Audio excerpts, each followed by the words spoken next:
Good morning! Gising na! Bango na! Anong ganap? Maging insider sa mga balita at issue na ngayon mo lang malalaman. Anong ganap? Maging updated sa mga panayam na dito mo lang maririnig. Exclusive! Walang maiiwan sa talakayan. Sabay-sabay nating alamin.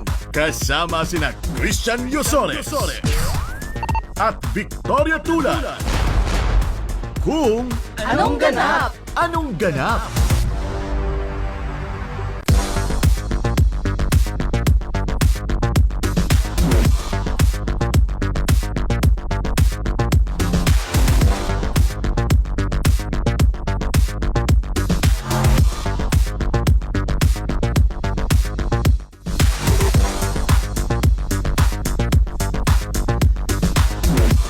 Magandang umaga po mga kaserbisyo. Good morning. Good morning, partner. Paano yung good morning, partner? Good morning! Good morning!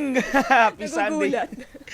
Medyo minamalat ako. Happy Sunday po mga kaserbisyo. Ngayon po ay January 19. Tooth days na lang. Anong toothpaste? Blank days na lang. Namiss ko yung Pasko countdown. na? Namiss ko yung Oh. countdown natin, partner, no, na malapit na mag-Christmas. Pero ngayon po ay January 19, araw na naman po ng linggo.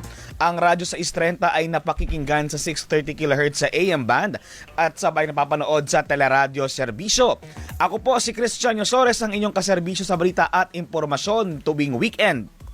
Baka pwedeng countdown to Valentine's, ganyan. Sundan din po kami sa YouTube. Mag-subscribe at panoorin po kami sa Teleradyo Serbisyo YouTube channel. Para sa mga mensahe o reaksyon sa mga isyong ating tinatalakay, pwede po kayong mag-send sa Viber number 0919-278-3000, 0919-278-3000. Pwede rin sa mga social media accounts ng Teleradyo Serbisyo at babasahin namin yan maya-maya lamang. Ako naman po ang inyong kaserbisyo, Victoria Tulad. Huwag maging outsider, laging maging in sa mga talakayan. Alamin kung... Anong ganap? Ay no, may nalagay na agad si Zach. 340 days ba? Talaga ba? 340 days before Christmas 2025. Malayo pa po yan mga kaserbisyo. 356 days. Pero konting-konti pa lang yung inusad na. Oo nga, wala pa tayo sa kalahati part. Na malayo pa po yan mga kaserbisyo at mahaba pa po yung panahon na ating gugugulin ngayon 2025. Pero muli po, balikan po muna natin ang mga balitang nangyari sa Magdamag. Anong ganap? Mga barkong pandigma ng Philippine Navy nagsagawa ng drills malapit sa Scarborough Shoal habang patuloy na itinataboy at sinisita ng Philippine Coast Guard ang monster ship ng China na paikot-ikot pa rin sa kanluran ng Zambales. Ay. Hindi na lang nasabi. Hindi tayo Oo natapos-tapos nga, sa ano? ito ang talagang partner, West Dyan sa Philippine West serie. Philippine Sea? Oo. Oo. Oo. Yan, na-survive niya lahat ng iba pang serye. Oo. Pero kasi parang kailan ba to partner? May nabasa akong item nung this week na nagkasundo ulit ang Pilipinas at Yes, China oo nga. sa joint na maritime Oo, nakita ko rin yun. Parang, yung resupply missions dyan sa may area ng West Philippine Sea. so, anong ibig sabihin nun? Mm-mm. So, iba pa siguro yung resupply mission sa presence ng monster ship? Mm-mm. Sana mapag-usapan din yung ano, yung ganong, syempre threat siya, di ba? Oo. Yung ganong threat sa Ang West unang Philippine apektado dyan, partner, yung mga mangingisda na atin, di ba? Na ano namang laban nila dun sa mga malalaking barko na naman. Na yan. At saka, di ba, parang nung nakarang umalis na yan, tapos bumalik na naman. Oo. Pero at least, di ba partner, patuloy na itinataboy at sinisita ng Philippine Coast Guard. Oh. Patuloy na hindi nagpapatinag, at least, pero sana naman kahit papaano ay makinig ang China dahil ang dami na nating diplomatic protests, pero andito pa rin po tayo. Willing ba silang makinig? Yun Ayun ang nga. tanong, partner. Kasi hindi lang naman Pilipinas ang sumisita, di ba? Maraming bansa na rin yung kumukundina, pero parang ang China walang naririnig, walang nakikita. Basta ito yung paniniwala nila na sa kanilang teritoryo na yan. So how long kaya ito magtatagal, partner? Ano? Sana, sabihin ko sana, partner, sana in this lifetime, ma-achieve natin yung talagang tunay na kapayapaan dyan sa area na yan bilang may mga sumusuporta na pong international court decisions na nagpapatunay na pag-aari po yan ng Pilipinas. Sa pagkakataong to hanggang ngayon, ang China hindi pa rin talaga kinikilala, partner. Pero what would it take for the big country of China na talagang kilalanin na, hey, sa Pilipinas nga itong teritoryong to. Ang hirap na mag-isip na mangyayari yun no? Kasi ang dami na rin ginawa. Ang dami na mga bansa na sumama o nakiisa sa Pilipinas on our call. Dahil nga sa atin yan. Pero wala namang, well, hindi ko alam kung walang nangyayari. Pero nakikita pa rin natin yung presence nila doon. Naakala natin, partner, dahil maraming bansa ang nagpapahayag ng suporta, matatakot ang China. Pero hindi, di ba naalala natin yung sinasabi sa atin ng mga geopolitical analyst before na kaya ang China ganyan din sila katapang kasi alam nila na maraming bansang may kailangan sa kanila dahil sa kanilang economic influence. Di ba nga sabi, ang China ang parang number one rival ng US eh. So makikita mo talaga yung clout. Kung clout at clout lang meron. So, let's see. Let's see pa rin. Samantala, food security emergency posibleng ideklara sa susunod na linggo para tugunan ang issue sa presyo ng bigas. Samahang Industriya ng Agrikultura o SINAG, suportado ang posibleng deklarasyon pero iginiit ng grupo dapat nang ipawalang bisa ang Executive Order 62 na nagtapya sa taripa ng imported rice. Nakita ko, partner, may picture ka with Secretary Chu Laurel. Oo nga papasa daw ako ng na Department of Agriculture. long lost brother daw ni Sec Laurel. Pero ang sabi diyan, partner ni Sec Laurel, kailangan pa nilang i-consult sa Pangulo. Pero hindi naman kailangan presidente ang mag-approve. Sa level lang ng DA i-approve yung recommendation na food security emergency. Pero bakit tayo merong ganito? Kasi hindi bumababa ang presyo ng bigas since last year. At isa pa dyan, partner, ang binabanggit ng DA, yung buffer stock ng mga bigas sa mga NFA, kumbaga parang umabot na siya sa overcapacity, 300,000 metric tons yung mga nasa warehouse ng NFA. Kailangan na rin talaga siyang mailabas. Okay. Kasi ang kinatatakutan nila, kung hindi nila ilalabas din yung bigas dyan, baka dumating yung point na kung kailan mga ilangan tayo ng bigas mula dyan sa mga bodega ng NFA, sira na.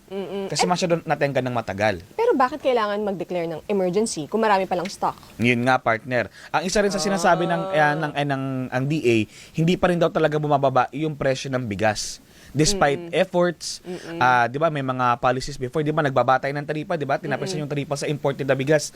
Pero mataas pa rin yung presyo. Ang isa sa nakikita nila diyan, kahit binabaan na raw ng gobyerno yung mga farm inputs, yung mga pataba, yung mga binhi, sa level ng mga tindero daw, na mga trader, mataas pa rin ang bentahan. Bakit? Kaya mahal pa rin natin nabibili yung bigas. Ano yun? Merong nangongontrol ng presyo? Ang sinabi ni Sec Laurel, naniniwala siya na meron pa rin profiteering. Profiteering. So may May nagmamanipulate pa rin may nagmamanipulate. at one level. Oo. Kasi kung mababa na ang presyohan sa taas, dito na lang siguro sa gitna na iipit. Kaya pagdating sa mga palengke, mataas pa rin ang presyo ng bigas. So babantayan mo to, partner, next week? Yes. Dahil parang January 22, ito tama, yung signing ng declaration? Ang sabi, kung ito ay talagang mapipirmahan, partner, ang target daw nila first week ng February. Ang implementation. Ang implementation. Okay. Pero next week ang signing. This week ang kung signing. sakali, kung matanggap na ng DA. Pero mukhang naman, partner, mukhang suportado naman ng Pangulo yung food security emergency. Kasi nga, siguro may natatanggap ng report ang Pangulo na kahit nga may mga hakbang na ginagawa yung gobyerno, mahal pa rin talaga yung bentahan sa mga palengke. Napanood ko nga merong mga dahil mahal ang presyo ng bigas, may mga naghahalo na nung premium na bigas saka yung mas murang bigas. Para kumbaga, malasa pa rin kahit paano, pero hindi kasing mahal. So, nag-a-adjust yung mga tao, gumagawa ng iba't ibang paraan para kahit paano makakope doon sa mataas na presyo. Ang ironic lang, partner, kasi 'di ba, ang dami lang ang efforts nga na ginawa, 'di ba? 'Di ba, I think 2 years ago or 1 year ago yung may price cap.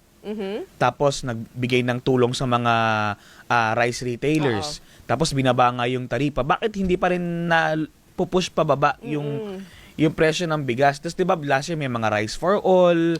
May mga Wala na ba yun, yung rice for all? Meron pa rin rice for all, partner, pero may siya Kumbaga may pangkat siya, 'di ba? May iba't ibang presyo siya.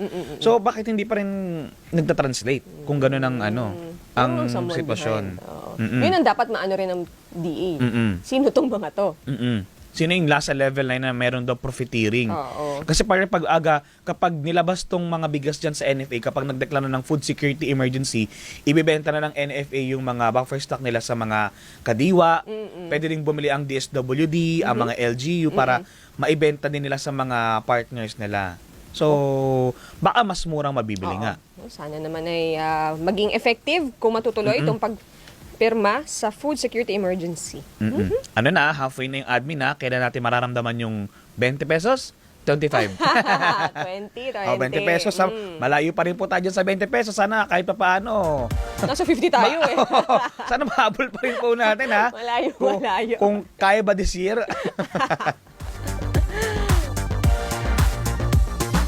Anong ganap? DICT minomonitor ang cash at financial apps na maaaring magamit para sa vote buying. Ito na naman tayo. Ito na naman. Nag-evolve na nga kasi talaga, partner, ang vote buying, di ba? Kung dati, sobre-sobre lang, di ba? Dati, Oo. kaliwan yan. Ngayon, ano na tayo, modern.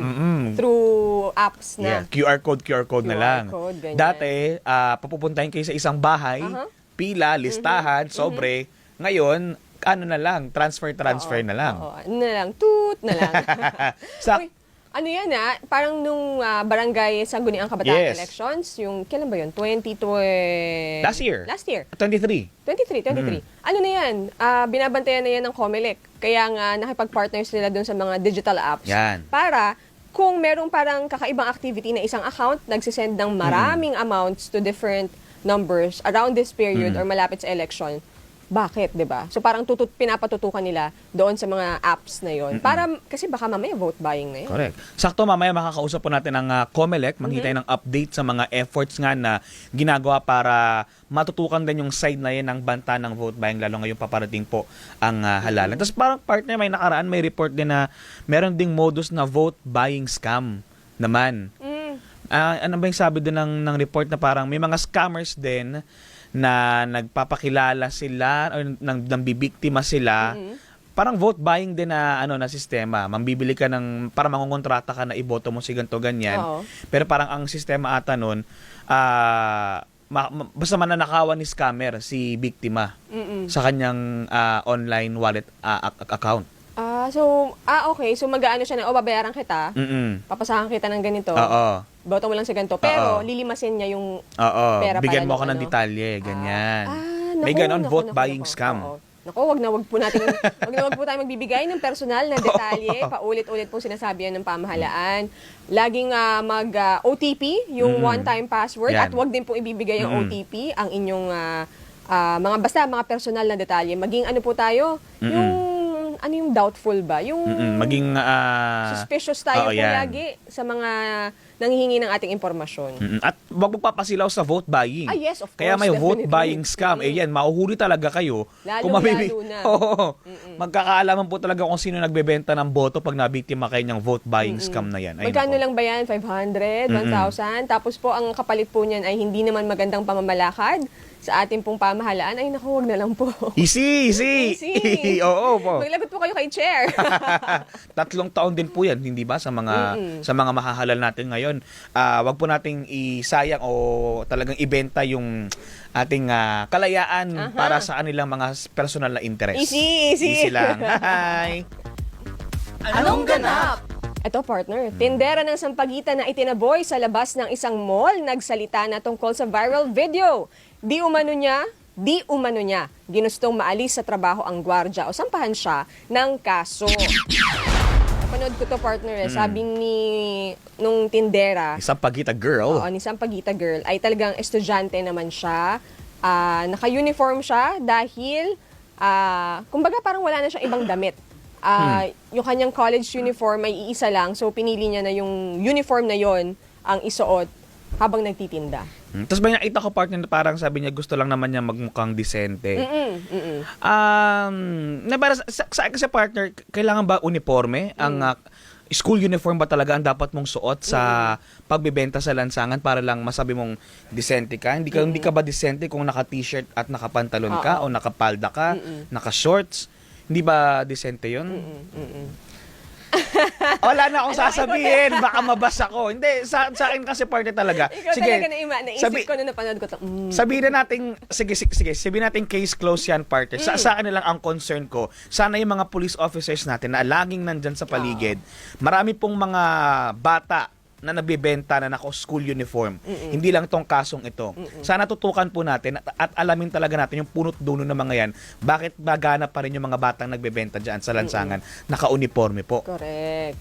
Saka alamin din natin talaga yung kwento kasi minsan parang may mga butas, talagang investigahan po natin and sana muli magpakita na yung guard kasi apparently hindi pa siya nagpapakita at hindi pa nakapagbigay ng kanyang panig. So Mukhang para naman ma-explain din niya kung anong nangyari. At sinabi naman nung side nung bata na hindi naman sila magsasampa ng kaso.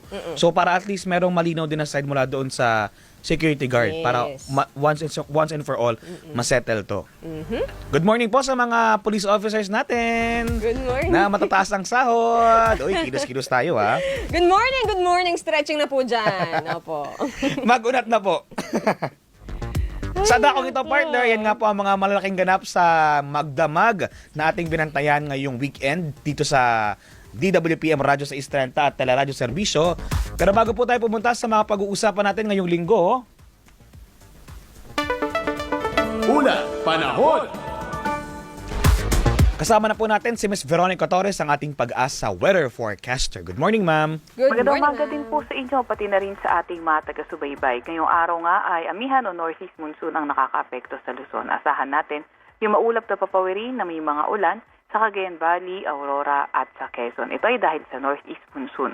Mas magandang panahon na sa nalalabing bahagi ng bansa kung saan sa Metro Manila at nalalabing bahagi ng Luzon may mga tsansa na may hinang pag-ulan at sa nalalabing bahagi ng bansa mga tsansa naman ng mga localized thunderstorms. Wala na tayong nakataas na gale warning sa kahit anong dagat baybay na ating bansa. Pero ingat pa rin sa papalaot sa northern Luzon at silangang bahagi ng central at southern Luzon dahil magiging katamtaman hanggang sa maalon ang karagatan. Sa ngayon naman, wala pa tayong namomonitor na low pressure area or bagyo sa loob or malapit sa ating Philippine Area of Responsibility. At yan nga muna ang pinakahuli sa lagay ng ating panahon mula sa Weather Forecasting Center ng Pag-asa, Veronica Torres. Ma'am Veron, ang ganda ng mapa ng Pilipinas ngayon, no? Talagang malinis, kumbaga, wala talagang, parang walang mga weather systems. Ano? Hanggang kailan to, ma'am, pwedeng asahan? Sa ngayon naman, base sa ating weather outlook, magandang panahon pa rin sa malaking bahagi ng bansa in the next at least 5 days. Although, silangang bahagi ng bansa natin na ruled out yung mga tsansa ng mga kalat-kalat na mga pag-ulan sa mga 4 to 5 days. So, ibig sabihin, ma'am, maganda ang panahon today kasi pista ng Santo Niño sa Tondo today eh. So, maganda po ang aasahang panahon ng mga makikipiesta. Ngayong araw po, maganda naman kung dito, at least sa Metro Manila, yung nakikita nga lang nating maulan sa may bandang silangang bahagi ng Northern Luzon, particularly na nga sa may Cagayan Valley, Car, Aurora, Quezon at Camarines Norte. Opo. Would you advise, ma'am, magdala pa rin ng payong kahit po maganda na ang panahon? Although ngayon, okay lang namang magdala pa rin ng payong sa mga nabanggit ko na lugar kanina and then the rest, kung sa Metro Manila ka naman at the rest of Luzon, okay lang namang kahit wala mo ng payong or mahinang ulan lang naman yung inaasahan natin. Kung ulan naman ng mahina, posibleng saglitan lang. Pero the rest of the country, may mga chance pa rin ng mga localized thunderstorms. Kaya dala na lang tayo ng payong. Opo. How about sa Cebu, ma'am? Sinulog Festival today. Opo, ngayong araw sa Cebu, mga chance lang. Fair weather conditions pero may mga chance pa nga rin ng mga localized thunderstorms. Kaya abang-abang din tayo sa mga ilalabas na update ng ating Visayas Pag-asa Regional Services Division. Apo, yung malamig naman, ma'am, na simoy ng hangin na ating nararamdaman, gaano kalamig ba yung nararanasan natin ngayon? Ngayon naman kung base ito sa weather outlook natin kahapon, ngayon sa Metro Manila posible maglaro ang agwat ng temperatura from 23 degrees Celsius up to 32 degrees Celsius. Okay po, Ma'am Veron, maraming salamat po at happy weekend po dyan sa Pag-asa. Salamat Thank at you, happy ma'am. weekend din po. Si Miss Veronica Torres ang ating Pag-asa weather forecaster. Teleradyo Serbisyo. Traffic Report. Lagay naman po ng trapiko mula kay Miss Fe Carinan sa MMDA Metro Base. Good morning, Ma'am Fe. Good morning, Yes, ma'am. magandang umaga po sa inyo, Sir Christian, tsaka Ma'am Victoria, at sa lahat ng nakikinig po ng teleradyo serbisyo po. Umpisahan po natin yung EDSA southbound, yun mabilis po tayo kung mula galing kayo ng Monumento, tuloy-tuloy po yan hanggang makarating po tayo dito sa may area po ng MOA. Then ang northbound naman po ng EDSA, ganun din po, wala po tayo nakikita po ng pagbabagal, tuloy-tuloy po yan hanggang makarating na po sa may Monumente. Kung sa C5 naman po o sa Katipunan, mula dito pagpasok po natin ng Katipunan kung galing kayo ng Commonwealth, mabilis po ang daloy ng mga sasakyan hanggang makarating na po tayo sa may area po ng Taguig o hanggang paglabas po natin ng SLEX. Ganon din po yung kabilang bound po natin, yung northbound, mabilis po ang daloy ng mga sasakyan hanggang paglabas po natin ng Commonwealth. Kung pupunta naman po tayo sa may area po ng Commonwealth, ang Commonwealth natin kung galing kayo ng Quirino Highway, ganon din po, mabilis po ang daloy ng mga sasakyan hanggang paglabas po natin ng Electrical. Kung papasok naman po kayo ng Commonwealth, kung galing kayo ng Electrical, ganon din po, mabilis po ang daloy. Wala po tayo nakikitaan po ng pagbabagal hanggang paglabas po natin ng Quirino Highway. Then, mayroon po tayong fun run po ngayon, yung kahabaan po ng Rojas Boulevard, sarado na po yun. Mag-uumpisa po yan ng P. Burgos hanggang P. Ocampo. Pero the rest sa lane po, mabilis na po, ang daloy ng mga sasakyan. Kung galing kayo ng P. Burgos, tuloy-tuloy po yan hanggang sa Pasay po. Paalala sa mga motorista, kung mayroon po kayong mga katanungan o na-encounter siya na kailangan po ng emergency assistance, pwede kayo tumawag sa hotline ng MMDA 136. Yun po ang latest ng traffic mula dito sa MMDA Metro Base. Miss Faye, yung nabanggit niyo lang na fun run sa Manila, ano pong abiso sa atin? Hanggang anong oras daw po sila? Hanggang 8 lang po sila, sir. And then after nyan, ma'am, bukas na po ulit yung mga Opo, saradong bukas kalsada. na po yun. Opo, yung mga isinara po ng mga kalye. Sa other areas, ma'am, wala naman po tayong nakikitang fun run or any siguro reblocking na pwede maka-apekto po sa Opo. traffic? Wala na po. Yun lang po, ma'am, sa may Rojas Boulevard. Mukhang very smooth sailing Oo ng nga ating eh. kakalsadahan this early Sunday morning. Salamat po, Miss Faye, at happy weekend po sa MMDA Yes, Metro Thank you, Base. Miss welcome Faye. po. Yes, good morning. Si Miss Faye Karinan mula sa MMDA Metro Base. Diba, partner, yung panahon maganda ang so far sa umaga sa mga kakalsadahan sa Metro Manila, maluwag din. So we're off to a good start this Sunday, kumbaga. Sana. Hallelujah. At sana mag-translate siya sa papasok na panibagong linggo. Yes, diba? oo. Oo nga, kasi gusto ko sana nga rin itanong. So, paano po this week? Oo nga, dapat pala nang tanong natin Alin? sa MMDA. Kasi di ba nga, start of the year, syempre bumaba na yung mga number, yung traffic as compared to December. Pero, kumusta? I mean, bumalik na tayo, pero lumala. Bumalik na ba? Oo. Nagsikip pa talaga ng bongga. Pero, so far, mukhang umayos naman, nabawasan naman. Oo. Ikaw, bilang araw-araw ka nagbumabiyahe, napansin mo ba dyan sa mga dinadaanan mong kalsada kung back to the dating Medyo nabawasan sitwasyon? naman, partner. Oo. Talaga. Kasi yung holiday rush, di ba? Medyo nabawasan. Kasi parang dati, pag aalis ka dito sa stasyon ng alas 5, tapos ride hailing app ka papunta sa may eastern side, talagang matraffic parang isang oras. Pero nung parang isang beses na nagganon ako, 20 minutes lang papunta dun sa sa at least sa Mandaluyong. So, improvement. Bearable pa, bearable. Bearable. Pero nga, di ba, partner, kasi this year magkakaroon ng rehabilitation yung Oo, EDSA. Kaya EDSA. habang maaga po, pinapaalalahanan na po natin yung ating mga kaserbisya paghandaan yung magaganap na o mangyayari na rehabilitation ng March EDSA. yan ang initial target of na mag-start ng rehab. Partner, yung oras natin ay 6:25. Good morning po sa mga kasama po natin sa YouTube. good morning po sa inyong lahat. Good morning po kila Drupi, sila Sir Edwin Canlas, pati na rin sila Maria Filipina Santos, si D. Real Chua, pati na rin si Sir Renato Otaner. Opo, si Miss Lina ho, ayan, kasama nating nagbibilang. Sabi niya, 11 months na lang, Pasko na. Watching from Plaridel, Bulacan. Charity Kasipi, good morning. Miss Victoria and Sir Christian. Maylene Fajardo, nanonood po mula sa Laguna. Happy Sunday. At si Victoria, ito kayo. Victoria Kennedy, nanonood po mula sa Arkansas, USA. Lagi raw siyang nanonood. Meron kanina dito, ito, si Drupi. Sabi niya, Viva Pit, senyor. Hala, bira. Puwera pa suma. Happy fiesta po sa Happy fiesta po. Tondo, tsaka dyan sa Cebu, sa Sinulog. Ingat po.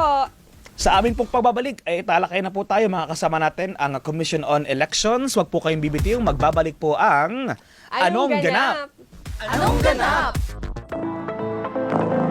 Sina Christian Yusores at Victoria Tulad sa Anong Ganap?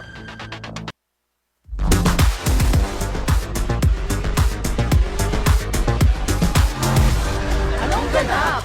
Good morning po mga kaserbisyo. Nagbabalik po ang programang Anong Ganap. Kasama niyo pa rin po ang Tuyo Tandem. Good morning! Good morning po. Mag-saing na po kayo. Magluto na po kayo ng inyong mga silog dahil andito na ang inyong tuyo. Oh, sarap kaya. Ang sarap kaya yung yung magising ka tapos maamoy mo yung niluluto ng nanay mo Oo, na. sarap. Oo, Oo. diretso kain. Tapos maroon na rin kayo ng Anong Ganap. Oo, tapos tulog.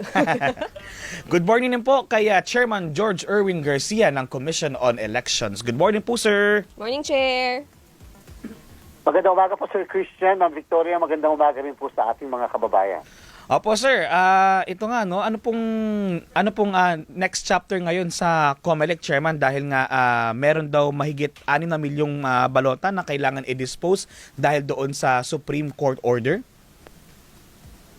Gusto ko lang po maunawaan ng mga kababayan natin, Sir Christian, Ma'am Victoria, yan po parte ng proseso. In fact, kasama yan sa contingency measure natin. At sana ay matanggap ng mga kababayan natin na ang Korte Suprema may kapangyarihan na magbaliwala ng kahit na anong desisyon ng isang body, kahit pa ito isang constitutional body katulad ng COMELEC.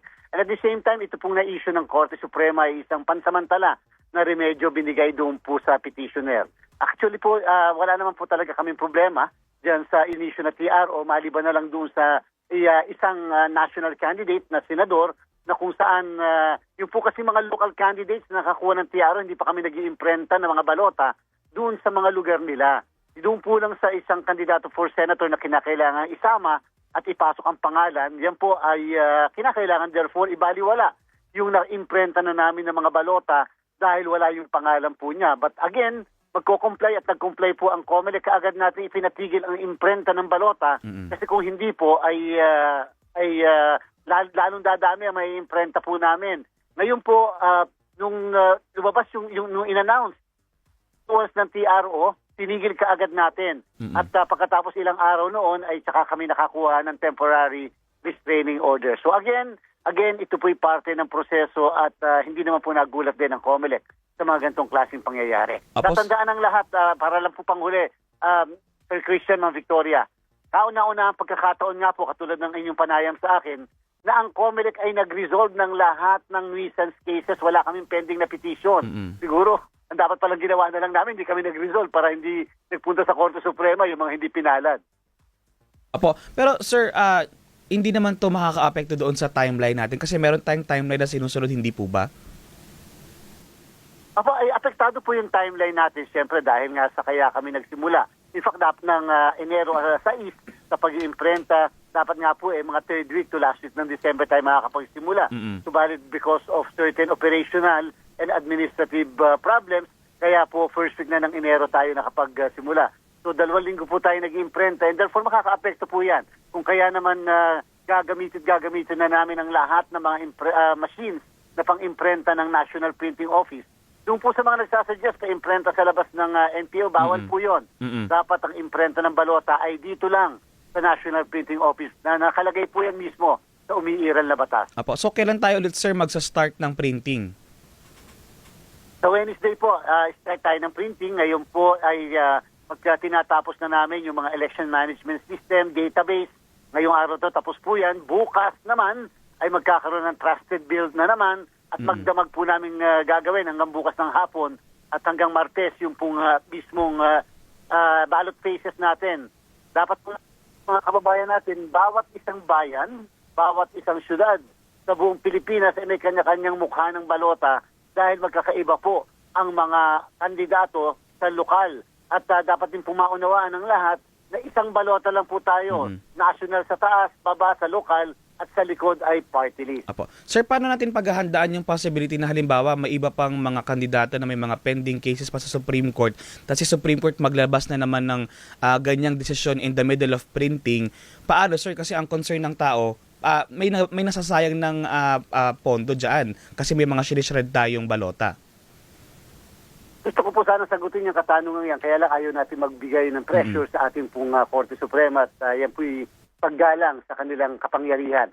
Pero gusto ko pong sabihin sa lahat, 117 po kasi ang ating dinisqualify bilang licensed candidate sa pagkasenador. Halos 200 party list naman ang hindi napagbigyan na mag-participate sa party list election. At mahigit po 100 naman yung dinisqualify din ng COMELEC bilang license o yung kinancel ang kanilang mga kandidatura. So siyempre po malamang-lamang halos lahat ng mga yan ay pumunta sa Korte Suprema at nag-question sa desisyon ng COMELEC. So again, at least naman po pinapakita namin efficient kami, kaya namin mag-dispose pala ng mabilisan ng mga kaso at kung sakali sila ay tumaas sa mataas na hukuman, yan po parte ng isang proseso and therefore dapat expected namin yan.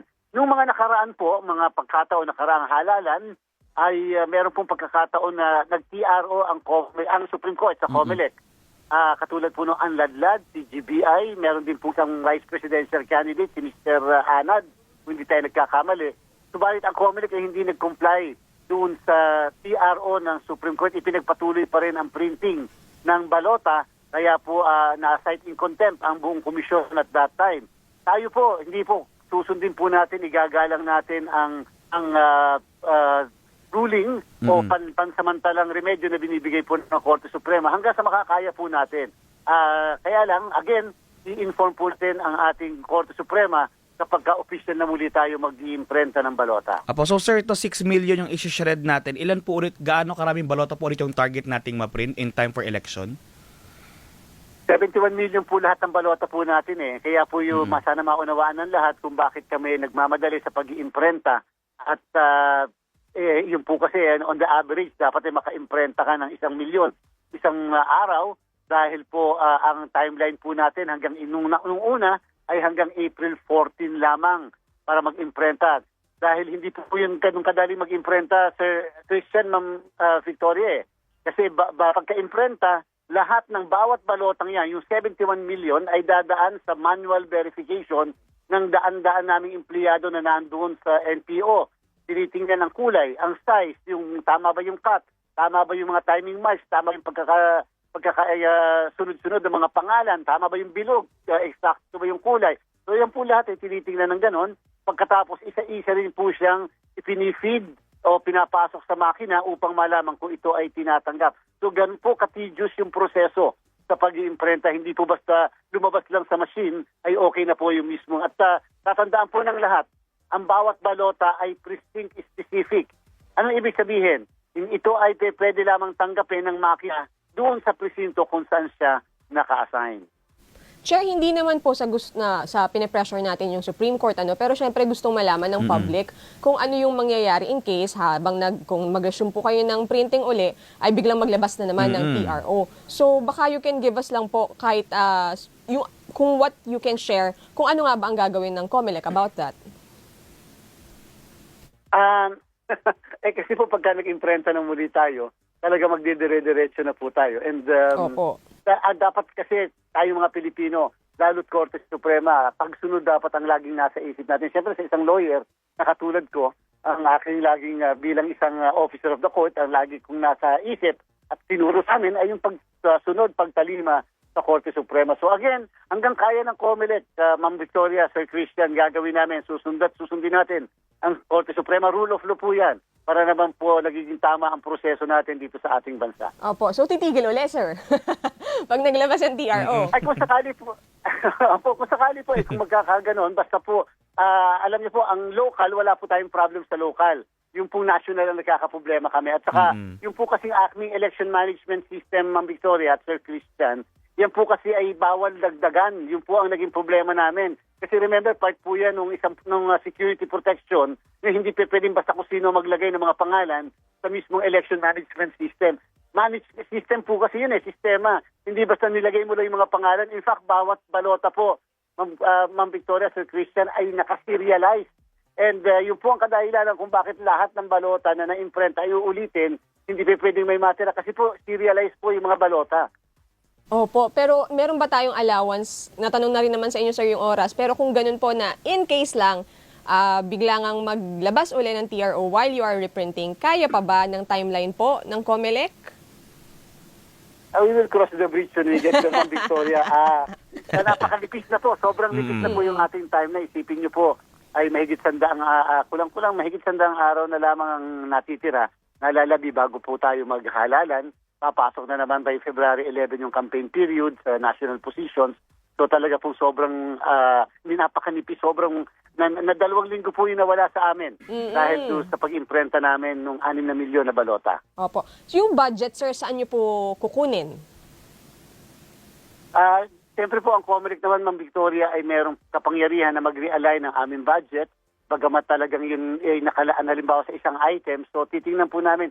In the meantime po ngayon, ang sinabi ko nga po sa mga kasamahan natin sa komisyon, huwag na muna natin tingnan kung saan natin kukuha. Total later, pambayaran yan sa National Printing Office. Kaya nga po namin ini-inventaryo upang malaman kung ilan talaga ang babayaran namin sa NPO. Pero yung pag-realign, sabi ko later na natin pag-usapan, ang importante po talaga ngayon, makapag-print muna kaagad ng mga balota. Dapat ngayon mag-average tayo na mahigit 1 milyon isang balota upang mahabol natin yung panahon na nawala. Opo. And then, sir, looking back, Chair, dapat ba na isinama na lang lahat ng mga tumatakbo, tapos kahit na possible na nuisance sila, tapos kapag siguro i-declare, paano ba? Kasi mga nagsasabi na dapat nandun na lang lahat para kung tapos sampahan ng kaso ng COMELEC, tapos kapag sila ay nagpunta sa Supreme Court at hindi sila nakakuha ng TRO, then yung votes na makuha nila, strain na lang.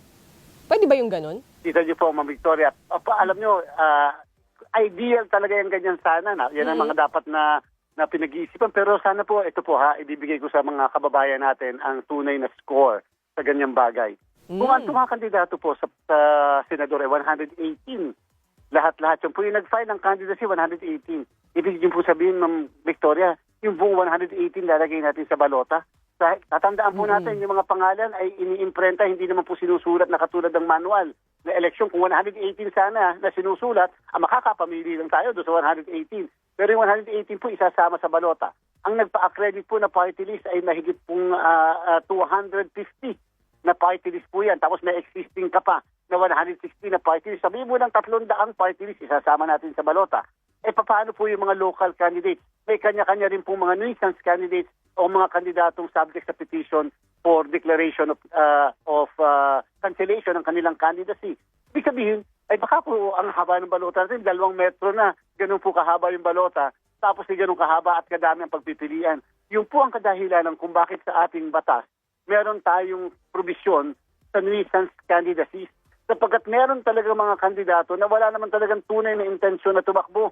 15 minutes of fame o kaya naman yung talagang hindi naman talaga seryoso sa pagtakbo para lang magkaroon ng popularidad o yung iba dyan magpabayad kasi katulad ang pangalan ng kanilang isang tumatakbong lehitimo o kaya naman talagang pang-istorbo dahil pinatakbo ng kalaban ng isang kandidato. So talagang no choice po ang COMELEC kung hindi magtanggal ng mga kandidato na hindi naman karapat-dapat. Dati po, ng Victoria, Sir Christian, sinisisi ang COMELEC lagi. Naku, ba't ang COMELEC na yun hindi makaresolve ng kaso?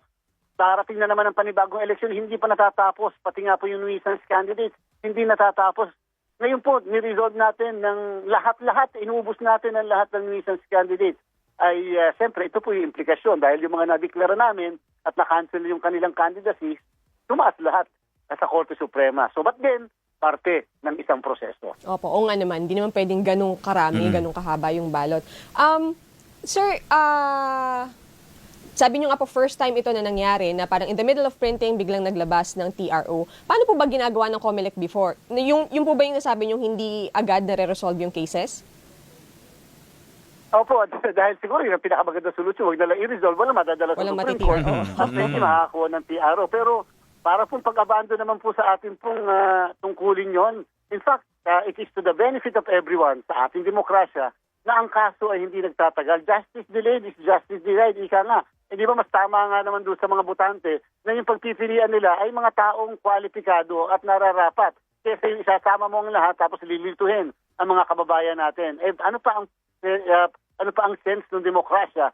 Kung ang tao ay nalilito, dapat maayos yung pagpili nila. Dapat, yun ang dahilan kung bakit mayroong commission na elections para naman naaayos at nalilinis ang listahan. So again, kahit po may maganyang realidad na maaari silang tumaas sa mataas na hukuman, hindi po dapat mag-unsyame o magpatumpik-tumpik ang COMELEC sa pagdidesisyon sa mga ganitong klaseng kaso. Dapat mabilisan. Kita niyo po, Sir Christian, Ma'am Victoria, yung nangyari sa Negros Oriental. Ayun, nakatakbo ang isang nuisance candidate na iboto kasi katulad pa ang pangalan halos, pati family name sa isang tumatakbong lehitimo. Hindi na proklama yung tunay na dapat mananalo kasi na hindi nailagay yung boto ng nuisance candidate na iproklama yung hindi dapat nanalo. Nagresulta, inanal ang proklamasyon, sinabi ibilang ang boto do sa tamang lehitimong kandidato. Nagkaroon, namatay, madami ang namatay. So, yan po ibig natin sabihin, hindi dapat nakakatakbo ang nuisance candidate upang hindi nakakalito sa ating mga botante. Apo. Chair, balik ako dun dito sa ating mga shinred na balota. Dahil TRO pa lamang ito, hindi pa talaga siya final decision ng Supreme Court. Anong gagawin natin, sir, kung sakaling biglang panigan ni Supreme Court itong mga nagpetisyon na ito? Magpiprint po ulit tayo ng balota kasama yung mga pangalan nila? Ay, hindi to. Kasi una, kaya po nag-issue na ng temporary restraining order upang ang sabihin, parang ibig sabihin ng ating kataas-taasang hukuman, ay huwag niyong tanggalin yung pangalan. Ilagay niyo yung pangalan po dyan. Kung ang maging desisyon ng Korte Suprema later on ay pabor sa kanila doon sa mga disqualify namin pero nakakuha ng TRO, di wala pong problema. Lahat ng boto nila ay valid na boto. Ngayon po, kung later on, sabihin naman po ng kataas-taasang hukuman, tama kami sa pagkaka-disqualify sa kanila o pagdideclare sa kanila bilang nuisance candidate, o di ang mangyayari po ay ang lahat ng boto sa kanila ay stray. Kung ito ay mangyayari before the election or kahit after the election, pwede silang matanggal at therefore papasok yung issue ng succession o kaya yung issue ng yung second placer kung yan ay local candidate. Sir, ibig pong sabihin, kasi di ba parang 2 batches na po, yata, tama ba if I'm not mistaken, nung TRO yung inilabas. Yung una, yung batch po nila dating Congressman Erice. Tapos yung pangalawa, yung batch naman nila Mary Grace David, ni Mary Dominic Oñate, ni Algrin Santa Ana. So ito pong tatlo na bago, yung balota for their doon sa kanilang area, hindi pa napiprint. Kaya hindi naman wala affected. Ako, ngayon pong araw, hanggang ngayong araw na to, wala pa po tayo napiprint kahit isang balota dahil nga po sa binaliwala natin. So yung una po ay 5, isang national candidate na pinapasama yung pangalan sa balota at 4 na local candidate. At yung sumunod po na batch ay 3 local candidates. Again, wala po talaga sana kami problema sa local candidates sapagkat hindi pa naman kami nag-iimprenta at that time na lumabas yung mga restraining order ng local na ang talaga naging problema lang po namin ay yung sa national sapagkat siyempre yung lahat na inimprenta natin na sa buong bansa at kasama na po yung local absentee voting, overseas voting ay hindi kasama yung pangalan ng taong pinapasama doon sa listahan. Opo. At siyempre po, Ma'am Victoria at Sir Christian, magbabago din yung numero nung lahat nung maapektuhan. Kasi remember po, yung nakakuha ng TRO ay letter M. At nung una, nag-announce si Governor Chavit Singson na siya magwi-withdraw. At that time, nag-iimprenta na kami. Sabi namin kung sakali matutuloy yung withdrawal niya, ay hindi na namin matatanggal yung pangalan niya sa listahan. Lahat na lang ng boto niya ay magiging stray. Siguro po yun po yung service, yun na po yung magandang bagay na nangyari. Sa panahon na nakakuha ng TRO, yung isang national candidate for senator, ay doon naman po officially at pumunta mismo si Governor Chavit Singson sa COMELEC upang mag-withdraw. So matatanggal po namin ang pangalan niya bago po mag-imprenta muli ng balota. Kaya lang po, Ma'am Victoria, Sir Christian, tingnan niyo po. Papasok yung letter N na first name na pangalan. Pagkatapos po, ma-adjust po yung lahat sa ilalim ng letter M at hanggang letter S kasi nga po matatanggal yung Singson. So yung po mga taong yun, mga kandidato ay apektado dahil madadagdagan ng isa ang bawat numero po nila. Kasi nga po dahil may pumasok na letter M. So adjusted din po. Kaya ang isa rin problema, Ma'am Victoria at Sir Christian, yung mga nakapagpa-imprenta na ng mga campaign materials para magamit sa start ng campaign period, ay babaguhin po lahat nila yung mga numero nilang yan. Correct. Opo. Sir, panghuli na lang po sa akin kasi makukuha rin po namin si dating Congressman Edgar Erice, sir. So isa siya sa mga nakakuha ng temporary restraining order. Matanong ko lang din po, with all due respect, pinersonal po ba ng COMELEC si Erice dahil si Erice po ay di umano ay nagpakalat ng false and alarming information tungkol po sa di umano ay korupsyon sa kontrata with the Korean-based firm Miro Systems?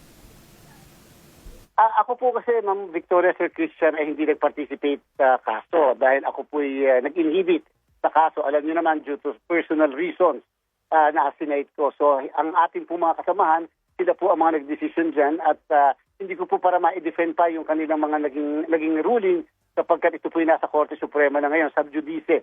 Ika nga, hindi kami makakapag-komento. But at this point naman, dahil nga po may TRO and therefore kasama na yung pangalan niya sa listahan. Kung nanay-personal o hindi, naku, yan po ay pinaka-imposible at hindi mangyayari. When the COMELEC decides the case, it is always based on facts and the law. Ang pinaka-number one talagang kadahilanan, yung hindi niya pagsagot doon pa lang sa division nung mismong petition. So more or less, yan po umiikot yung naging ruling. At sana nga po may magkaroon ng pagkakataon, lalo may mga abogado na mabasa yung naging desisyon ng Commission and Bank ng mga kasamahan ko sapagkat napakaganda ng desisyon. At again, yan naman po na inisyu ng Supreme Court ay isang temporary restraining order. Pansamantala at hindi pa po yun yung final na desisyon. Kaya nga po kami ay tatalima doon sa desisyon ng Korte Suprema. Apo. So sa ngayon, Chair, may mga kailangan pa bang isubmit ang COMELEC sa Supreme Court in relation dito sa TRO?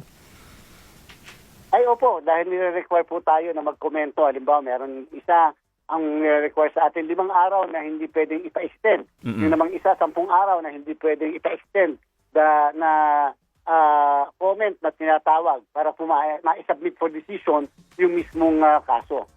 Okay po. Chairman, magbabalik po tayo sa mga susunod pang pag-uusap tungkol sa halalan. Maraming salamat po at happy weekend po sa inyo, Chair. Thank you, Chair. Maraming salamat po, Christian, Ma'am Victoria. Mabuhay po kayo. Anong ganap? Si COMELEC Chairman George Erwin Garcia. At partner, agad-agad ay pumunta na rin po tayo para kunin naman po ang panig ng isa sa mga nakakuha ng TRO. Makakasama na po natin si former Caloocan Congressman, Sir Edgar Erice. Good morning po, sir. Good morning, sir. Good morning, Victoria. Good morning, Christian. Opo. Salamat, sir. Thank you for joining us, sir. Sir, una sa lahat, kumusta po? Ano po ang reaksyon nyo sa TRO na inyo pong nakuha mula po sa Supreme Court? Of course, medyo natapos na yung sleepless nights natin. Oo. Sapagkat napakalaking responsibilidad dun sa mga supporters natin. Siguro naunawaan nyo naman na maasa sila at tinatanong nila ako bakit pa daw kasi binatikos ang COMELEC. Alam ko naman daw na makapangyarihan at sila yung arbiter ng elections. At kaya yun ang sinasabi ko naman sa kanila. Bakit nyo ako magiging kinatawan kung alam ko yung mali, hindi ko isisiwalat. Alam ko yung tama at hindi ko ipaglalaban. Opo. Do you think, sir, tinanong ko rin po si COMELEC Chair George Garcia, kung pinersonal ba kayo dahil kayo nga po ay paano ba? Kinikriticize po ninyo yung kanilang kontrata with Miro. Do you think pinersonal po kayo ng poll body? Yes, opo. I think yung kanilang decision is whimsical, capricious. I think they committed a grave abuse of discretion in disqualifying me. In fact, may with extreme prejudice. Kasi decisionan nila yung finality ng aking disqualification December 27. That was a Friday, 4 p.m. At binigyan ako ng 5 days to get a TRO para alisin yung bank. Pag hindi ako nakakuha ng TRO in 5 days, ay aalisin na nila yung aking pangalan sa balota. Yung 5 days following December 27 are all holidays. Holiday, oo. So, January 2, yung pinaka-5th day, dinisqualify na nila ako. Actually, January 3 pa ako nakapag-file ng petition for certiorari with the prayer for TRO. Alam nila na 5 days holiday. Bakit gano'n? Pwede naman nilang earlier or after, di ba? Para mayroon akong working days na So, sila rin yung gumawa ng problema. Opo. Pero ang sinasabi rin po ni Chair, sir, ay hindi raw po kayo sumagot sa Petisyon. sa petisyon sa division ng COMELEC? Mali po yan. At alam nyo, kaya maraming nag-petition, maraming hindi nakasagot. Kasi, for example, yung sa case ko, 2 kaso final sa akin, parehong tao. Yung isa, criminal case dun sa COMELEC Law Department, binigyan ako ng 10 days, nakasagot ako on the 9th day. Hindi ko alam na meron pa palang ibang kaso na disqualification. The same person, iba lang ang lawyer, hindi personally dineliver sa akin katulad nung isa. Iyon ay pinadala sa email at walang information. 5 days lang ang binigay sa akin. So hindi naman sa dami na nag-i-email sa iyo, hindi naman within 5 days mababasa mo lahat yung mga email sa iyo. So nakalipas yung 5 days bago ko nabasa. At dinesisyonan nila. Pero nag-motion for reconsideration ako. At doon sinagot ko lahat.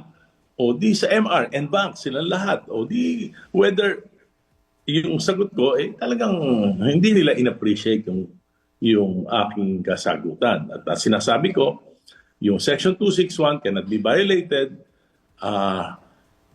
sa outside of the voting. Kasi maliwanag doon, you can only violate 261 spreading rumors, for example, postponement of election, fake ballots, doon sa voting centers, immediately within the voting centers at during the voting, yung conduct of election. Nung nagsalita ako ng criticism sa COMELEC, wala pa nga election period. At yan ay aking constitutional right as a citizen to criticize government or government agencies or government officials. Kung sa tingin nila, lumagpas ako sa dapat, mali yung sinasabi ko, pwede nila akong idemanda ng libel, pwede nila akong idemanda ng cyber libel. Pero hindi disqualification. Kaya po, alam nyo, dapat po talaga na yung pagpa-disqualify ng isang kandidato, constitutional right ng isang Pilipino na maiboto. Dapat talaga sinusuring mabuti. Biro mo, bibigyan ka ng 5 days. Yung mga nuisance, for example. Yung mga nuisance. Opo. October pa lang, nag-file na sila. Kung pinatawag nila, in-interview nila isa-isa, malalaman nila kung sino yung medyo may katok, kung sino yung wala naman talagang advokasya. Bibigyan kita ng example sa Zambales. Makapangyarihan yung kaibigan natin, si Governor Evdani. May lumabang sa kanya. IP leader, yung indigenous leader, people leader. May advokasya yun. Kahit mahirap yun, siya ay leader ng kanilang tribo. O, di ba? Dinisqualify. O, di nabigyan ng TRO ng Supreme Court. Di ba? So, hindi lang, you just don't expedite the right of individuals to be voted upon. Di ba? Opo. Dahil lang sa pagmamadali, dahil lang sa, hindi dapat yon. Pero kung may sistema, October, nag-file, lahat yan, in-interview mo, isa-isa yung mga nuisance candidates. Malalaman mo na kung sino yung dapat mong tanggalin. Yung may duda ka, kung nasa boundary ng di ilagay mo na sa balota, di ba? Para wala ka ng problema. Oo. Sir, May mga na ganyan nangyari, for example, nung 2015, kung natatandaan mo, Victoria, na disqualify ng COMELEC and Bank si Senator Grace Poe, December 19.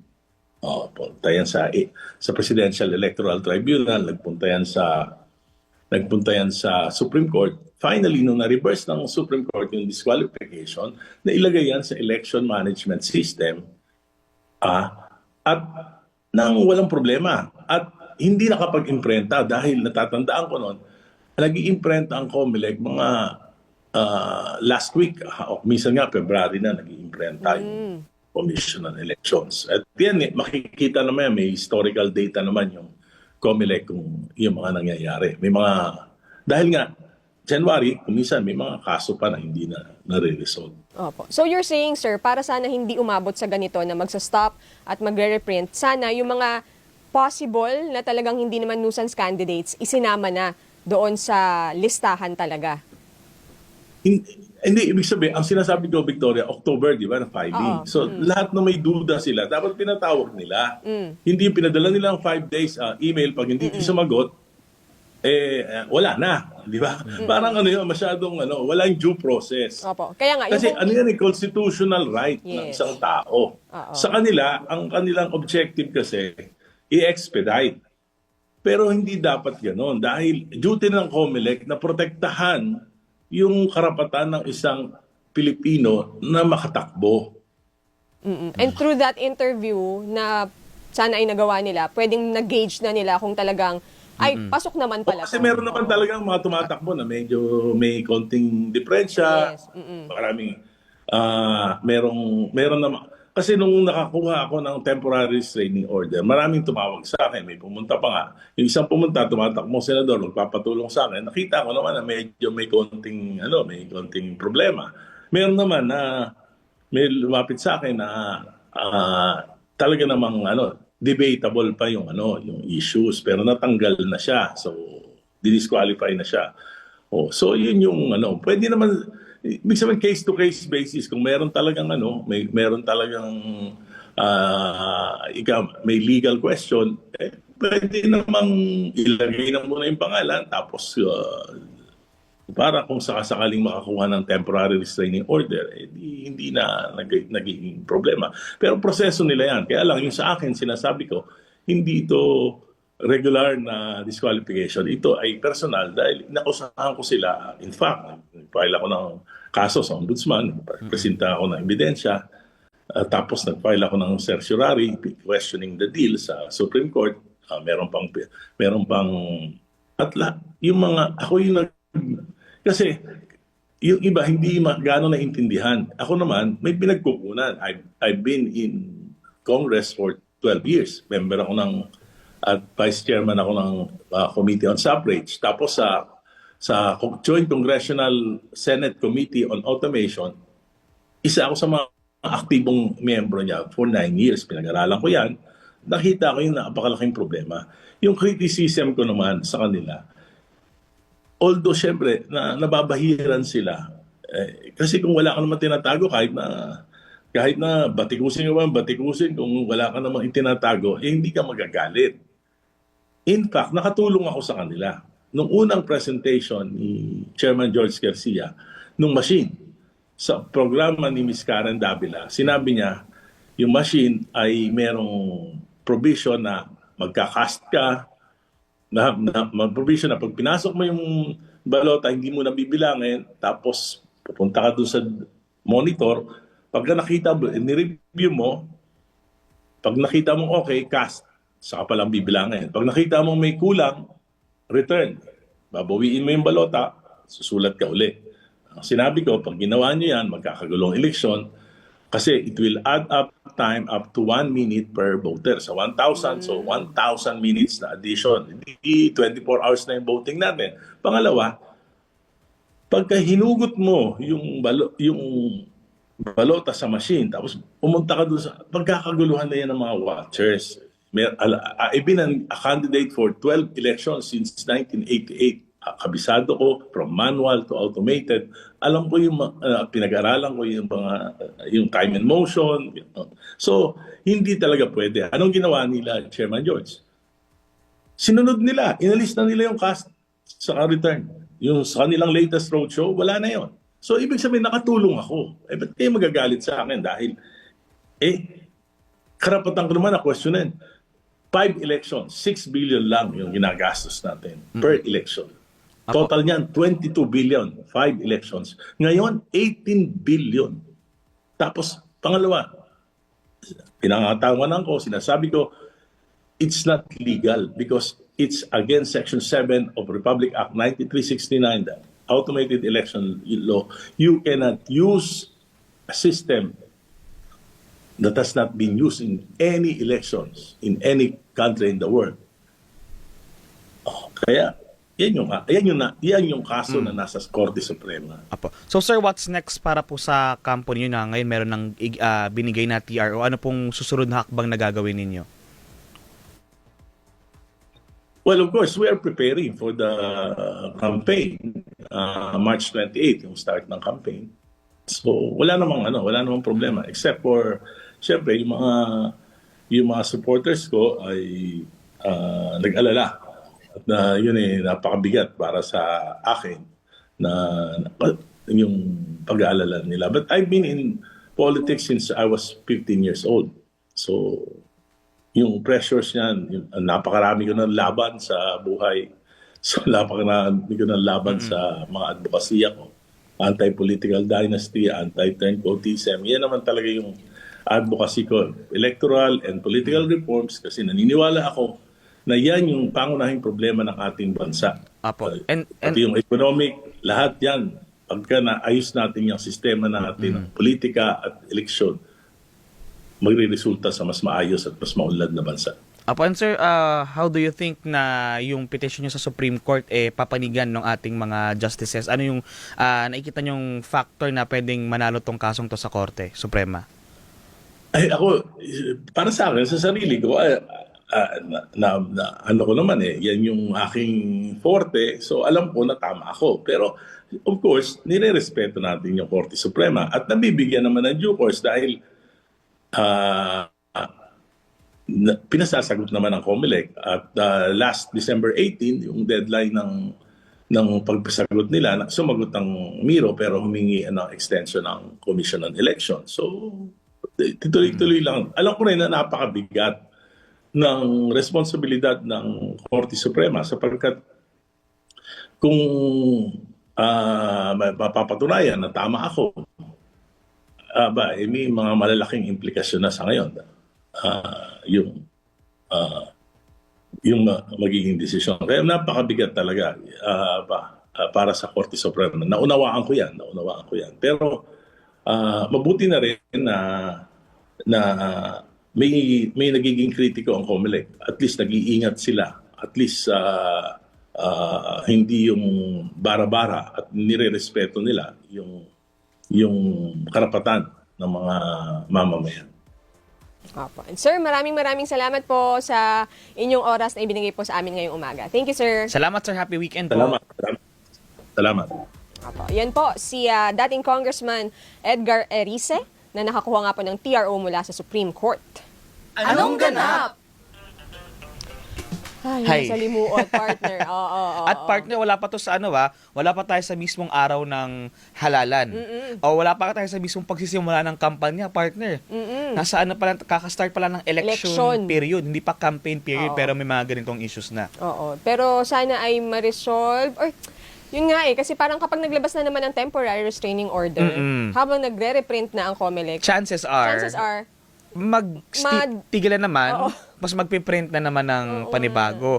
Unang-una, sayang sa oras. Pangalawa, sayang sa pondo. Oo, nako. Sabi na nga ni Chair, very thin na yung kanilang timeline. Nako, ayan. Ang pinangangambahan niyan, partner, baka mauwi tayo sa manual niyan. Nako, hindi pwede. Kung ang Supreme Court natin maging active din until before the election at talagang desisyon na yung mga pending na cases. Anong kahinat na natin sa araw ng halalan? Nako, bawal po yan dahil ayon sa batas, automated tayo dapat. Diba? Stretching na, partner. Stretching na. Good morning, CO from Toronto. Mr. Christian, kailan kayo sasama? Siya talaga yung nakakaalam sa ating mga Saan college. yan? Ano sabi niya? College ganap. Sabi niya, kailan kayo sasama with Miss Best Matanglawin Writer? Salamat po, Mr. or Ma'am CEO ng Toronto, po. Canada. Good morning, good evening po sa inyo. Si Richard Eliazar, happy Sunday from Santa Rosa, Laguna. Sabi ni Elsie Balion Florentine, politics is the dirtiest business in our country. Oo, at partner, ito, suki na rin po natin, si Kuya Bong Son. Uy, oo nga, Kuya Bong. Good morning. Pinapabati po niya ang kanyang napakagandang misis na si Miss Marisa Son. Good morning po. Good morning. Happy Sunday, Kuya Bong and Ma'am Marisa. Opo. Thank you sa panonood. At isa pa pala, sorry, habol ko lang. Pinapabati po ni Hermon Rosales. Greetings po sa isa sa mga nanonood at nakikinig po sa atin. Ang napakaganda at laging fresh na si Ma'am Maricel King Alipinin. Ayan. Good morning po, ma'am. Good Thank morning you po. Happy Sunday. Batiin ko na rin ng good morning, happy Sunday sina Philip Soringa, Kim Yali, at pati na rin si Michael Kwan na mga kasama ko kagabi dyan sa Cavite. Aba. Ang oras! It's 7:07! Magbabalik po ang Anong Ganap? Anong ganap?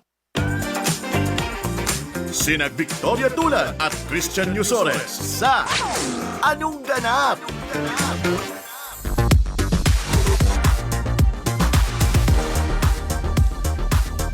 Magandang umaga po mga kaserbisyo. Good Good morning! morning! Mag-unat-unat na po. Kanina nag-uunat-unat na kami ni Oo, partner sarap dito eh. ng Ang sarap pa na mag-unat partner. Oo. O baka dahil pagod na ang katawang lupa. baka dahil mga antok pa tayo.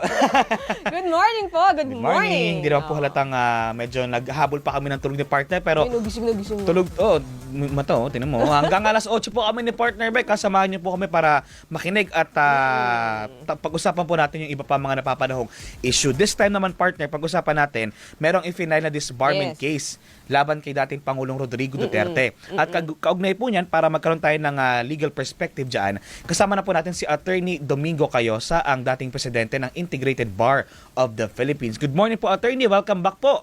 Good morning, sir. Good morning, Christian and Victoria. Magandang umaga po sa nakikinig sa inyong programa. Apo, sir, ito may nag-file no, mga grupo diyan sa Supreme Court para mapadisbar si dating Pangulong Duterte. Ang sinasabi nila, nilabag daw ng dating Pangulo yung Code of Professional Responsibility and Accountability for Conduct on Becoming a Lawyer. Ano bang ibig sabihin kapag hinainan po ng ganong reklamo? Well, ang ibig ko sabihin nun, hinihingi nila sa Supreme Court na imbestigahan yung mga aligasyon nila at kung may basehan ay papatulan ng sanksyon. O kaya kung seryoso yan o paulit-ulit, maaring mag-amount sa disbarment. So yun ho yung ibig sabihin ng isang complaint. Opo, sir, ang kanilang reklamo ay humarap daw kasi si Duterte sa Senado at inamin na nagbigay siya ng orders sa death squad in connection with his anti-illegal drugs campaign. Pwede po bang magamit yung kanyang pahayag sa Senado para po sa ganitong klase ng kaso, itong disbarment case? Definitely. Yan, public pronouncement yan. Hindi naman siya kapilitan. So it is on record. As a matter of fact, it's part of an official investigation ng Kongreso at under oath pa rin siya. So, yan, mabigat na ebidensya laban sa kanya, yung admission, no? Tinatawag na admission against interest. Pangalawa, hindi lang yan, marami siyang mga pinagsasabi at pinaggagawa na publicly na sinasabi niya na caught on camera, ng media at different kinds of recording na maaring gamitin laban sa kanya. So, I think these are relevant and material evidence na maaring sumuporta sa mga complaint na ihain ng mga offended parties. Opo. Sabi po kasi ng kanyang counsel, si Attorney Salvador Panelo, sa isang pahayag po, no admission was made on extrajudicial killings. They should read the transcript of the proceedings. All his statements on killings were all hyperbole. They will not stand in court. Ano lang po ang masasabi natin doon, Attorney? But yan ang kanyang opinion. But unfortunately, hindi naman siya, ako o kayo ang maghuhusga. It will be the justices of the Supreme Court o kung i-refer yan sa IBP, it will be the National Board of Governors ng IBP who will be making that decision based on the recommendation or findings of fact, investigation ng Bar Discipline Commissioner. O in the case of the Supreme Court, kung sila na mismo ang gagawa ng investigation, it will be based on the findings of fact ng Bar Confidant. So it is for the Supreme Court to weigh whether or not hyperbole ba yan, at kung hyperbole man yan, yan ba ay nararapat, yan ba ay tama na ginagawa ng isang abogado, or would that the failure to abide by the provisions of the Code of Professional Responsibility and Accountability, and would it merit sanctions? At kung merong sanction, anong klaseng sanction ba yan? Kasi marami hong mga sanctions na ipapaloob dun sa aming fix. Opo. At ang magpapasya niyan, yung Supreme Court at the end of the day. Opo. Basta the fact remains, sir, na admissible yung mga sinabi niya doon sa Senate hearing. Yes, ang weighing yan i-consider ay nasa at hindi lang naman yan, napakarami pang iba. Of course, hindi natin alam ang dinalaman ng complaint, yung ethics complaint kasi under the rules kasi confidential and summary yung hope na susundan ng Supreme Court ang sariling rule na ginabas nila under the rules na bago noong July 2023 lang. It is supposed to be resolved within 180 days from submission. So 6 months lang dapat yan. So hopefully ay mariresolve one way or the other rather than tatagal pa at aabutin ng siyam-siyam. Apo. Pero yung mga ganyang kaso, attorney, na public on record naman yung mga pahayag ng dating Pangulo, wala bang kapangyarihan ang Supreme Court na parang mag-moto proprio yung magkukusa or kailangan talaga may magfa-file ng case sa kanila? Magandang punto yan, no, Christian? Meron rules at yung old rules, yung code of ethics namin noon at itong professional responsibility and accountability, yung Supreme Court by itself, motu proprio, can investigate. Yung IBP, National Board of Governors, can also by itself initiate an investigation. Hindi na kinakailangang maghintay ng private offended party o private complainant. Lalong-lalo na kung yung ginagawa ng isang abogado, lantad na lantad sa publiko, sa kabayanan, o kaya scandalous na. So meron po naman. But this time, mukhang hindi nila ginawang priority o sa tingin nila hindi mahalaga yan. Naghintay pa sila na may magpo-complain. Ano kaya yung mga possible na challenges doon, attorney? Bakit kahit may gano'n naman palang powers ang Supreme Court, even the IBP, hindi na-execute yung powers na yon? Well, paring siguro tingin nila hindi ito mahalaga o kaya hindi pa ito scandalous conduct. Pangalawa, sa tingin siguro nila, marami silang ibang ginagawa na hindi ito priority. O kaya, aminin na natin, baka nai-intimidate sila. Sapagkat meron namang mga kaso ng mas maliliit na tao na by themselves, talagang pina-imbestiga nila. Ito kasi siyempre, presidente dati. So, nasa kapangyarihan. So, maari, these are some of the possible reasons. It is better siguro tanungin nyo sa kanila kung bakit hindi nila motu proprio pina-imbestiga ito noon pa. Apo. And dahil, sir, ang disbarment case ay i-file sa Supreme Court, kapag nagdesisyon ng Supreme Court dyan, hindi na siya pwedeng i-apila? The final decision is always the Supreme Court. Kahit yung resulta ng investigation ng IBP at yung decision ng IBP Board of Governors kung guilty or not guilty, rinipasa pa yan. Recommendation yan sa Supreme Court. At the end of the day, the Supreme Court makes the decision. Sir, can you walk us through the process lang po? Sabi niyo po 6 months ang aabutin nito. So paano po ba? Ngayong nag-file na sila, yung mga petitioners, ano na pong mangyayari? Ang gagawin po ng Supreme Court, i-refer yan either sa bar confidant. Meron kasi isang division dun sa Supreme Court na in charge dun sa affairs ng lawyer. Sila yung nagpapatakbo ng bar exams, sila yung mga tumitingin kung yung mga pumasa ng bar exam, meron ba silang moral turpitude o merong mga kaso para hindi mo na sila makakapag oath of office.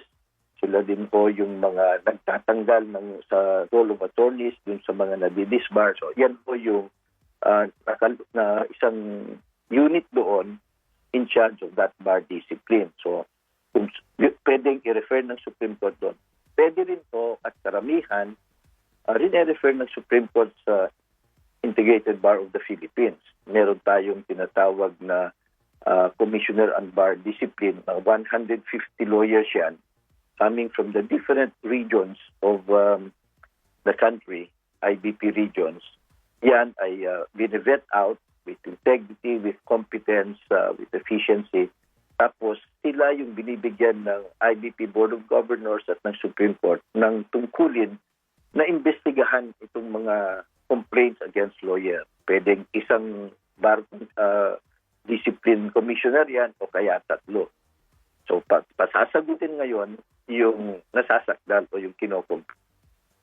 Opo. Both under oath, i-evaluate na niya ngayon kung meron bang basihan o wala o prima facie case. Kung wala, i-dismiss. Kung meron, pwedeng mag-require ng clarificatory hearing lang. Yung kung may mga duda, may hindi malinaw dun sa mga affidavits, sa mga ebidensya, clarificatory hearing.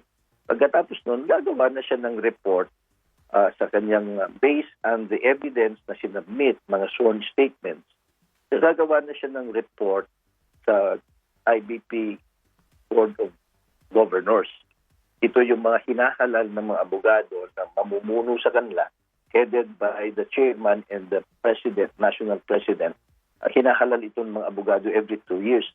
So sila ngayon ang magdidesisyon kung tama ba yung recommendation ng investigating commissioner o commissioners at gagawa sila ngayon ng report at recommendation sa Supreme Court. Pagdating naman sa Supreme Court, titignan lang ng Supreme Court kung naaayon ba ito sa batas, sa rules.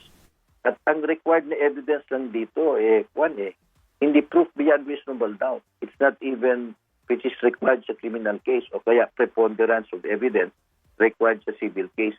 Substantial evidence lang ang kinakailangan. So, mababang level.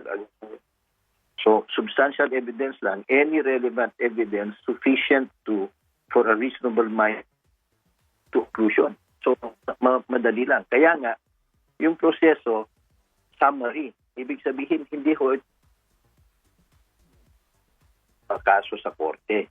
Kaya nga, 180 days lang yung binigay sa rules para ma-resolve ito. So, once na nagawa ko ito, titignan ng Supreme Court, titignan din kung yung pinataw na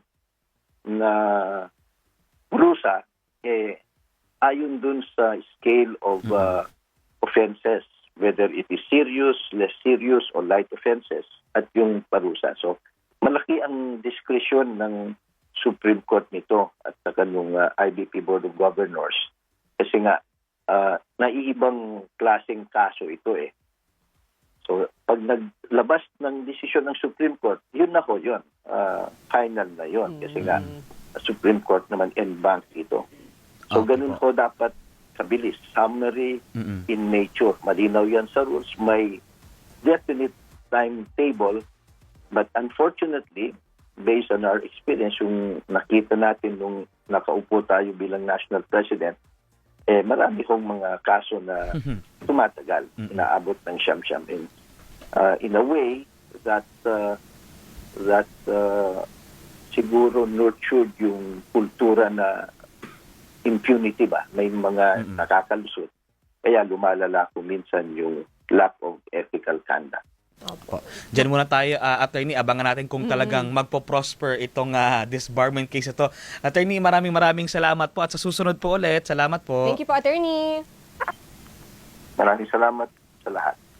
Good morning po. Yan po si Attorney Domingo Cayosa, ang dating presidente ng Integrated Bar of the Philippines. Anong ganap? Partner, mabilis lang, no? Banggitin lang din natin, syempre, in the spirit of fairness again, sabi nga po ni Attorney Salvador Panelo na counsel ni former President Duterte, he has not violated any unethical conduct or law as a member of the bar.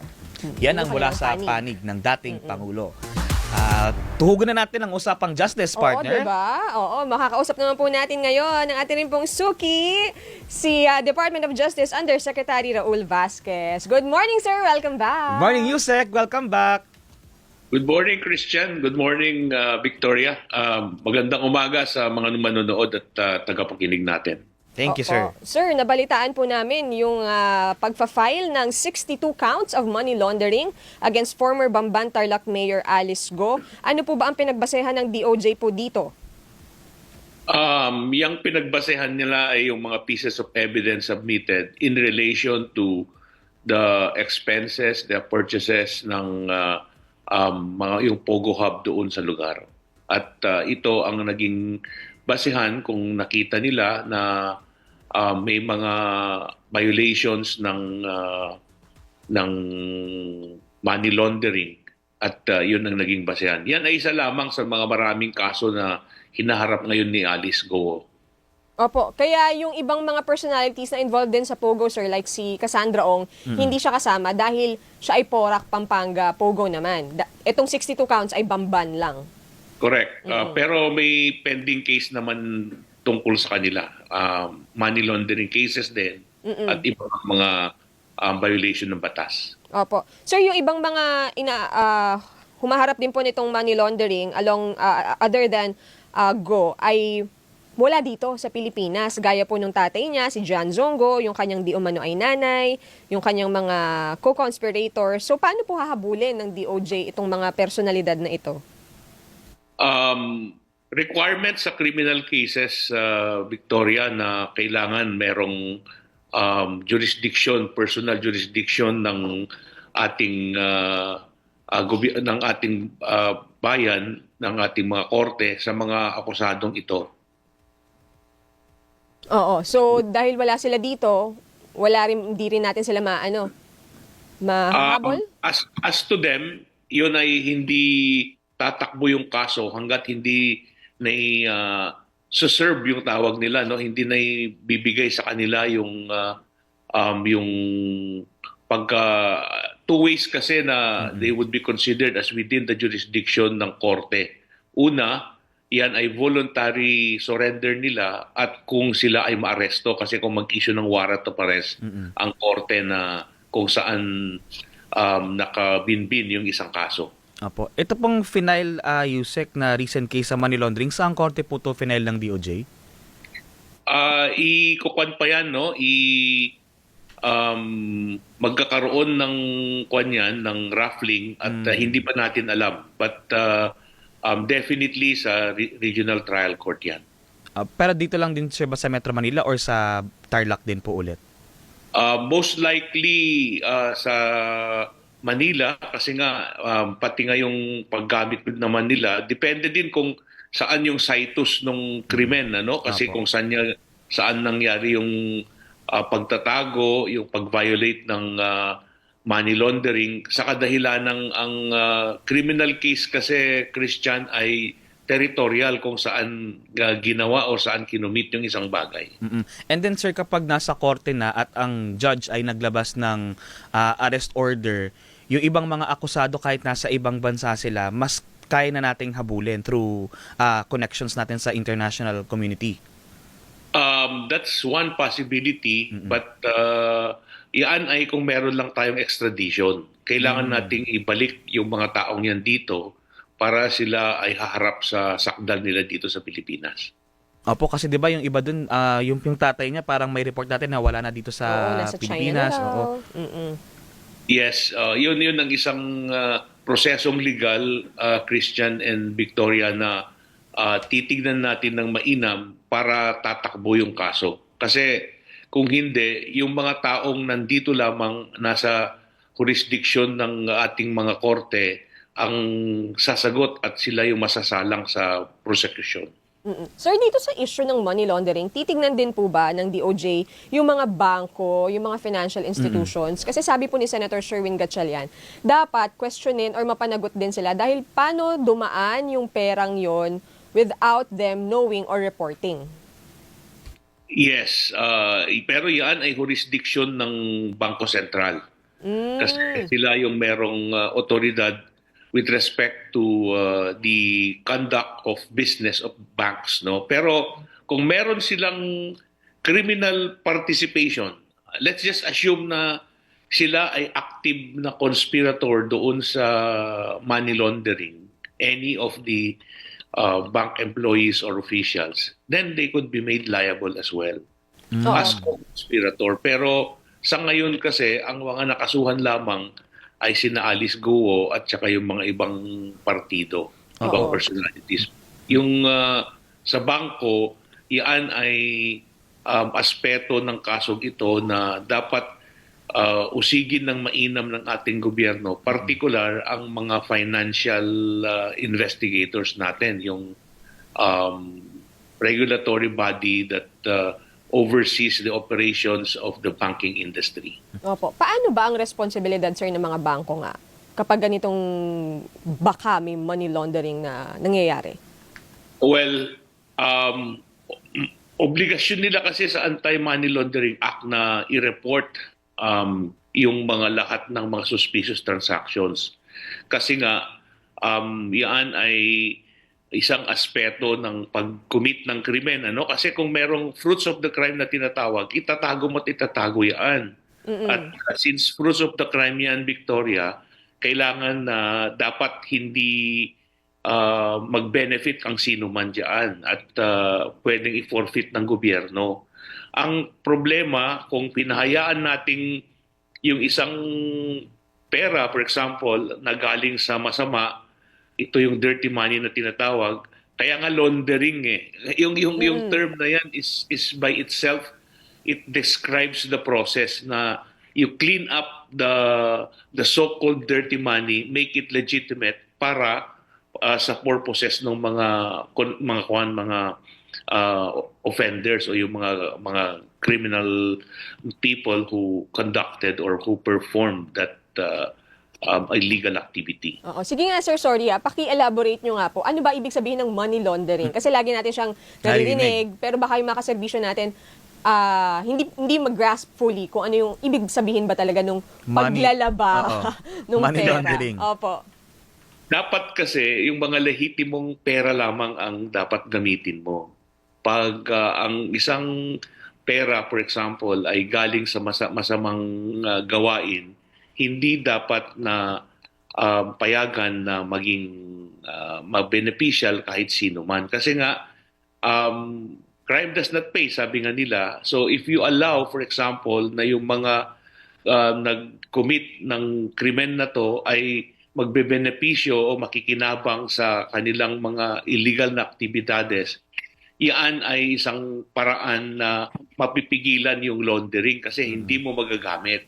Kaso, kung merong sistema na nagiging lehitimo yung pera na galing sa masama, tuloy-tuloy yung lahat ng mga kriminalidad.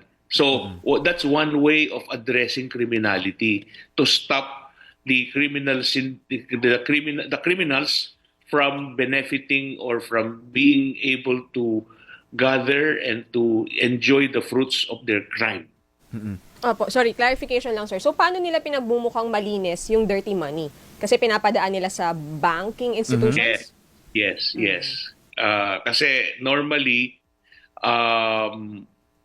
either hindi mo na, kung pinadaan mo sa bangko, sa banking industry particular, o yung mga lehitimong financial institutions, paglabas niyaan ay parang lehitimo na wala ng problema. Kahit na ang pinanggalingan niyaan ay illegal. So, it's just like you are legitimizing something that was originally illegal. At ano po ang responsibilidad ng mga bangko kung nakakatanggap sila or nagtatransact sila ng mga ganong kalalaking halaga ng pera na kahina-hinala? Yung suspicious transactions, Christian, ayan ay obligado silang i-report yan sa Bangko Sentral para ito ay magkaroon ng pagkakataon yung gobyerno naman natin na gumawa ng paraan para mapigil yung bagay na yan. At kung kinakailangan, yan ay i-forfeit. Kaya nga meron yung freeze order. I'm sure narinig nyo na yan. Ano? Yes po. Pag nagka-freeze order, hindi mo ma-withdraw ngayon yung perang nandyan sa loob o hindi mo may labas. Apo. Pero paano na-establish, Yusek, na suspicious transaction nga yung pinapasok na pera? Paano kung ang iba, paano kung may pera lang talaga ako? Paano kung mayaman ako? Mayaman lang talaga ako, pero nafa-flag siya as suspicious transaction. Hindi lahat ng pagkakataon na pag malaki yung dineposito mo ay automatic suspicious na yan. They would check yung credit history mo, yung sources of income mo, yung reputasyon mo. For example, kung ikaw ay normal naman na may legitimate transaction, may business ka, may maganda kang hanap buhay, at alam naman lahat kung saan nanggaling. For example, nagbenta ka ng lupa o nagbenta ka ng isang bagay na mamahalin, naturalmente, malaki yung ide-deposit mo kung ipapadaan mo sa bangko, di magbayaran kayo doon. At yun ay hindi siya suspicious kasi it can be traced as legitimate from the start. At yun sa batas, meron yung tinatawag na threshold 500,000 ang transaction mo. Pag nagkaroon ng ganun, obligado yung bangko through the bank manager to inform their officials, and later on the banking regulators, yung BSP, tungkol sa bagay na yan. So sa ngayon, Yusek, ilan na sa mga reklamong i-file sa DOJ ang na-i-file na po natin sa korte against former Mayor Alice Go? Okay. Ito ay meron yung pending yung sa Pasig, no? Ito yung trafficking in persons violations nila. Meron yung itong kasong to ay sasampa na rin kasi meron ng finding ng prima facie evidence with reasonable certainty of conviction ng money laundering violations. Meron pang pending na falsification and obstruction of justice. Ito ay nakabinbin pa din, pending pa rin sa korte ay sa preliminary investigation. And then yung isa, yung violation niya ng PIR, yung National Internal Revenue Code, yan ay pending investigation pa din under case build-up sa DOJ ng preliminary investigation, Christian. Okay po, so sa lahat ng mga kasong i-file po sa DOJ, dalawa na po yung nasa korte, dalawa yung pending. Tama, Yusek? Yes. Yung aspetong yan. Pero hindi ibig sabihin na yan lamang kasi yung mga iba ongoing pa rin. Like yung falsification nila, kung yung passport din ng violation, etc. Nasa BI naman yun. Apo. And Yusek, ano yung siguro sa side ng DOJ, yung paniniwala natin na itong mga kasong to talagang mamumove forward, talagang may mapapanagot dito sa mga i-final nating kaso? Lahat ng kaso, Christian, na na-file, tumuloy sa korte. At yan nga yung challenge sa ating law enforcement at saka sa prosecution under the present policy ng ating kagawaran na case build-up na magtulungan para magkaroon ng malakas at quality case. Ibig sabihin, it is evidence-supported and it is grounded on facts and in law. Yun ang vision po namin, yun ang policy ngayon dyan, pulisiya, kasi nga kailangan naman nating siguraduhin na yung quality cases lamang, yung matitibay lamang na kaso ang isasampa para mapababa din yung docket ng korte, docket ng prosecution at docket ng mga law enforcement. Mag-focus tayo sa tunay at may katuturang kaso. And to ensure na walang mga tao na unduly charged or later on unduly incarcerated. Ito yung policy, di ba, sir, ng DOJ ngayon na para ma-achieve natin yung high conviction of cases, yung mga fina-file sa korte, dapat talagang solid at matibay na yung mga ebidensya para merong conviction yung mga kasong yan. Correct. Pero hindi naman ang DOJ kasi, Christian, hindi naman, we're not after the necks of anybody. Rule of law ang dapat mangibabaw lamang at pantay-pantay na pagtingin sa lahat ng ating mga kababayan. Kung ikaw ay nagkasala, gumawa ka ng violation ng ating mga criminal laws, then expect na the law will be fairly and evenly implemented and you would be given your day in court, due process. Pero definitely, ang number one dyan ay yung to ensure that the innocent are not unduly charged or incarcerated. Sir, sa segue lang kami. Alam nyo na. Lagi tayo sa segue pag na-interview namin kayo. Thank you, Yusek. Sir, curious lang, sa DOJ po ba, or kayo ba ang may hawak nung kaso ni Mary Jane Veloso? Kasi sabi po ni President Marcos ay iniiwan niya sa legal experts yung kanyang case. Ano po ang status po kung kayo po ang may hawak? Yan ay nasa Bucor at ang Bucor, Bureau of Corrections, ay nasa ilalim ng ating kagawaran, no? Administrative supervision. tungkol sa issue ng kaso ni Mary Jane Veloso, konbiktado na siya kasi ayon sa usapan at sa agreement with Indonesia, nire-recognize natin at nirespeto natin yung desisyon ng conviction niya. Bagkus, hindi nga lang yung issue ng death penalty kasi walang death penalty sa atin. Now, dun sa issue naman ng executive clemency, including probable pardon, yan ay nasa poder ng ating Office of the President, ng ating Pangulo. Ibig sabihin lamang niyan ay aaralin ng mainam kung ito ba ay nararapat ng bigyan gawaran ng executive clemency at titignan natin kung pwede na bang i-recommenda. Yun ang purpose nung sinasabi ng ating Pangulo ni President Marcos, Bongbong Marcos, na pag-aralan ng ating mga legal experts at initially titignan ng ating Bucor at kami na rin later on kung siya ay dapat na bang bigyan ng executive clemency at hindi lang siya kasi maraming mga persons deprived of liberty na dapat ding aralin ng mainam ang sitwasyon nila, ang kondisyon nila, ang mga kaso nila, Christian and Victoria. How long will this take pa kaya, sir? Kasi considering na meron namang recruiters na identified itong si Mary Jane.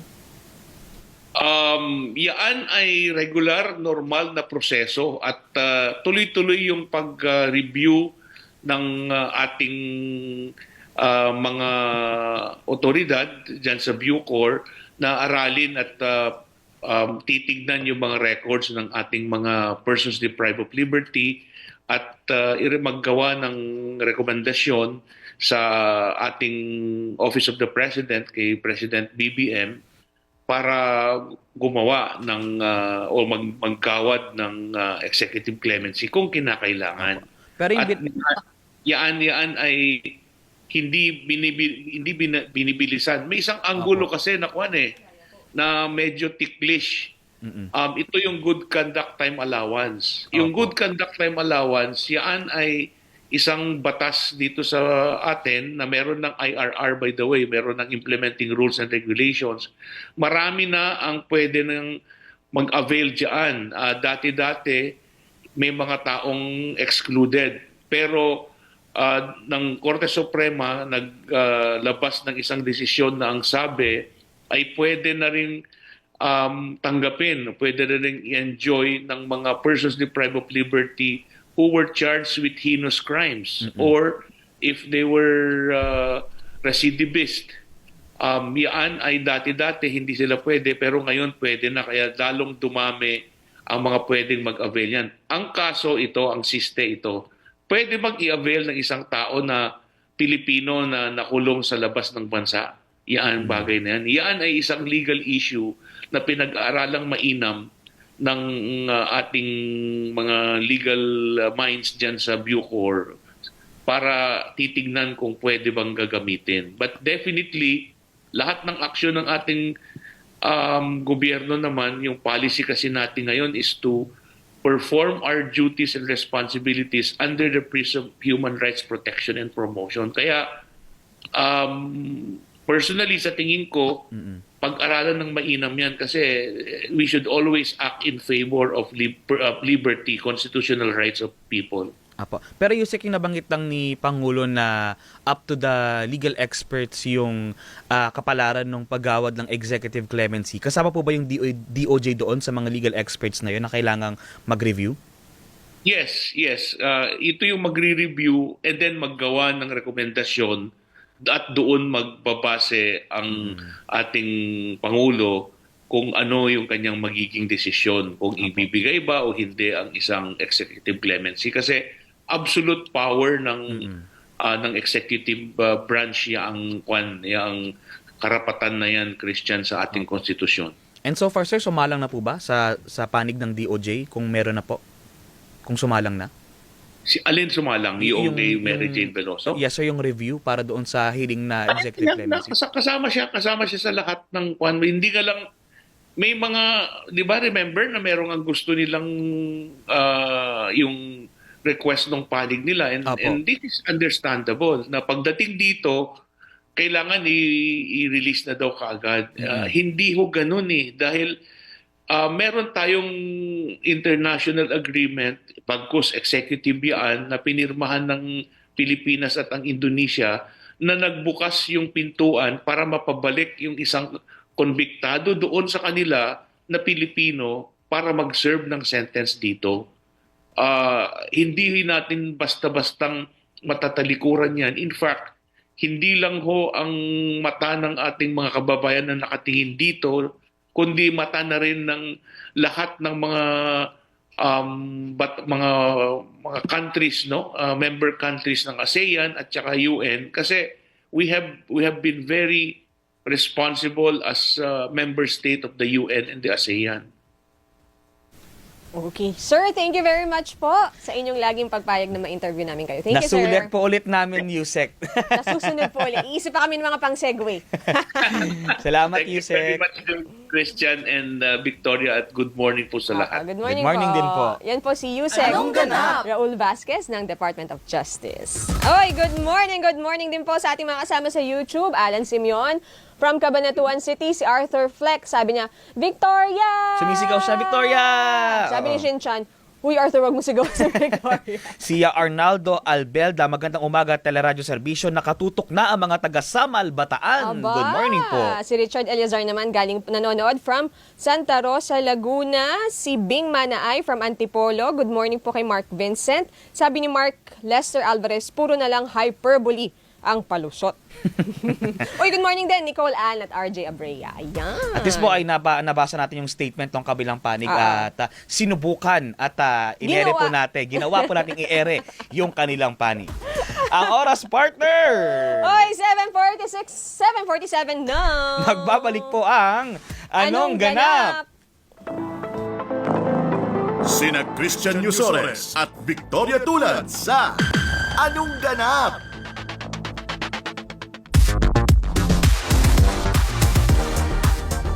Nagbabalik po ang programang Anong Ganap? At sa oras po na 7:49, Mandato 2025. dahil nga po ilang buwan na lang at mag-e-election 2025 na, pag-usapan pa rin po natin ang mga ilang issue, partner, na kaugnay nga ng papalapit na halalan. Mike! At kaugnay po niya, naikuha naman tayo ng, kumbaga ay independent observer. Ang Kontradaya, makakasama po natin si Professor Danilo Araw, ang convener po ng Kontradaya. Good morning, Prof! Good morning, Prof. Welcome back po. Magandang umaga, Victoria at Christian. Isang kontradayang umaga po sa ating lahat. Yes! Opo. Sir, una na po sa lahat, ano po ang masasabi ninyo dito po sa biglaang pagsira ng COMELEC doon sa mga na-print na balota dahil po naglabas ng TRO ang Supreme Court? 6 million na balota. 6 million, worth 132 million pesos. Opo, January 6 kasi nagsimula yung printing. So from January 6 up to the time na nagdesisyon yung Korte Suprema hinggil sa reversal ng disqualification ng 5 kandidato, talagang naaksaya po yung oras at may aksaya rin po ng pera. Umabot ng 130 to 150 million yung nagastos, kaya nga humihingi ng dagdag na budget ngayon yung COMELEC. Alam mo, Victoria, Christian, sa puntong ito, gusto lang naming ulitin yung panawagan namin para magkaroon ng hybrid na election system na meron kang manual voting, manual counting, and then electronic na po yung ating transmission. Malaki yung bentahin nito kasi ang i-imprenta mo na lang ay mga blankong blankong items. So yung number of senators, 12, puro blanko lang yan kasi isusulat mo na lang. May assurance na hindi gagalaw yung bilang at yung balota, depende dun sa bilang ng mga kandidato. So in other words, hindi mo na shadan, isusulat mo na lang. Mahalaga po ito kasi may side issue pa Victoria at Christian, dun sa ating problema sa automated election system.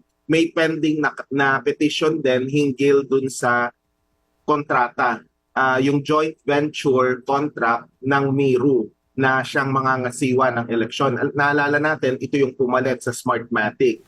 So kasi nag-pull out yung St. Timothy, so paano na lang halimbawa kung magdesisyon yung korte all of a sudden sabihin na hindi valid yung kontrata between COMELEC and yung joint venture agreement na kasama po yung Miru. So may ganung komplikasyon. Kaya isinusulong muli namin yung panawagan. Kahit na paulit-ulit kami, even at the risk of sounding like a broken record, isang practical solution po yan sa dilemang kinakaharap natin. Most especially given that meron pang mga petition for disqualification ng ilang mga kandidato, including senatorial candidates, tapos may pending appeals pa rin para yung mga dating na-disqualify maisama po sa ating balota. So may ganong komplikasyon sa preparasyon sa kasalukuyan po. Po. And kanina nga 'di ba partner, Prof, inamin din ni Chairman Garcia na possible na kung in the coming months na may mga decisions ulit ang korte, baka magtigil na naman sila ng printing at magprint ng panibagong mga balota. Tama po 'yon. Kaya nga yung pagiging optimistic nila na they will be on schedule, napaka-speculative. Tama naman na maging optimist tayo sa mga bagay-bagay, pero let's be practical about it. At nakikita rin naman natin from 2010 up to the present, maraming problema yung automated election system kung fully automated po siya. So siguro clarification din dun sa mga pahayag dati ni Chairperson George Garcia in dismissing our claim. Ang gusto lang namin po, ang panawagan lang namin, manual lang yung pagboto at yung pagbilang. Pero the other aspects of the election, from transmission to the later activities, may automated component din po yan. Kaya sabi kasi nila, kailangan daw ng bagong batas. Actually, hindi naman, kasi there are certain provisions for providing na certain aspects lang ng automated system yung ilalagay natin.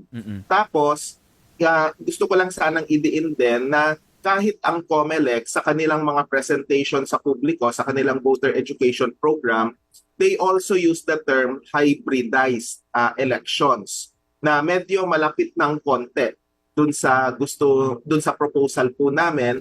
Kaya wag sana tayong maging allergic sa mga ganong klaseng proposal. Kasi sometimes the problems brought about by the, I'm sorry to say, carelessness of the COMELEC in deciding yung qualification ng mga kandidato, kaya maraming na-disqualify under questionable circumstances.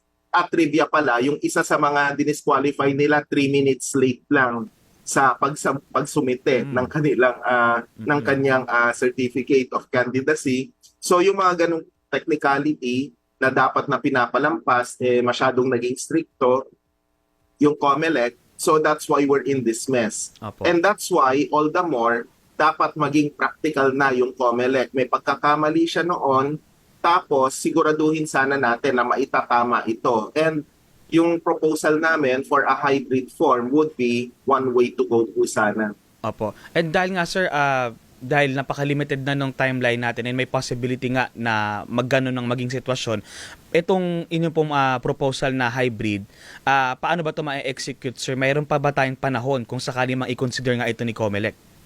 Oh yes, definitely may panahon kumpara dun sa possibility na magre-reprint ka na naman ng balota kasi may bagong desisyon na naman yung COMELEC hinggil sa inclusion in the ballot or outright disqualification ng mga kasalukuyang nakalista.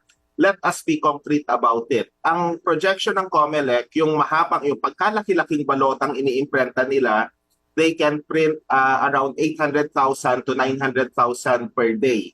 Ang kailangan nating mga balota around 73 million kasi ito yung voting population po natin. Opo. Kapag ang balota ay manual yung pagsulat natin ng ating mga ibobotong kandidato, hindi ganon kalaki yung balota physically speaking. Kasi halimbawa, sa party list pa lang, ilan ba iboboto sa party list? Isa lang. Hindi mo kailangan ng 156 na nakasulat sa balota. So, walang problema sa usapin ng printing. Kung 800,000 to 900,000 yung ipiprint mo na pagkalaki-laki, yung physically na mas maliit na balota na susulatan ng ating mga botante, mas maliit yan, so mas marami kang maiimprenta. So yung 73 million na kailangan mo, hindi ganon kalaking oras yung kailangan para sa pagkumpleto ng pagprint ng mga ito. So if you want to be technical about it, so kumbaga magkakatalo na lang sa serial numbers among many other components for security. Tapos tandaan din po natin, ang maa-adjust lang, halimbawa kada desisyon ng Korte Suprema, yung master list lang po sa bawat presinto. Kung ano yung actual, yung official list ng ating mga kandidato. Ilan po ba yung ating mga presinto sa buong bansa? Nasa around 110,000, a little more than 110,000 yung ating mga polling precincts po. So yung pag-imprenta ng 100,000, more than 110,000 or so master list of official voters, ano na po yan? Mabilis na po yung magagawa. Siguro give or take mga 1 o 2 araw lang yan, mai-imprenta mo na yon. So yun lang yung mag-a-adjust in other words. Pero yung balota, kung i-imprenta mo na, halimbawa mag-decision ngayon yung COMELEC na okay, mag-hybrid na tayo, ganitong balota na lang yung gagawin natin, it doesn't matter kung ano yung magiging future decisions ng korte, hindi na po gagalaw yung mga balota na yan kasi defined naman yung number of let's say councilors, provincial board governors per area, mga number of senators, 12 lang yan, yun na yun. So mas practical po yung ganitong klaseng approach sa kasalukuyang election system. Ulitin natin, iba pa kasi yung kaso sa Miru. Kaya nga komplikado eh. May possibility na baka maging void yung contract kasi yung St. Timothy is one of the biggest na kumpanya na merong malaking kapital to justify yung granting ng contract dun sa joint venture. Ngayong nag-pull out siya, mahirap nang i-justify po kung kaya ba ng Miru yung ganitong kalaking proyekto.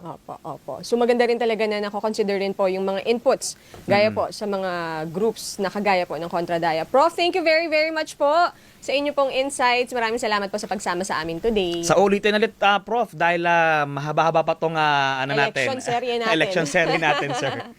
Apo, maraming salamat din po. Isang Kontradayang umaga sa ating lahat. Thank you, sir. Yan po si Professor Danilo Araw, ang convener ng Kontradaya.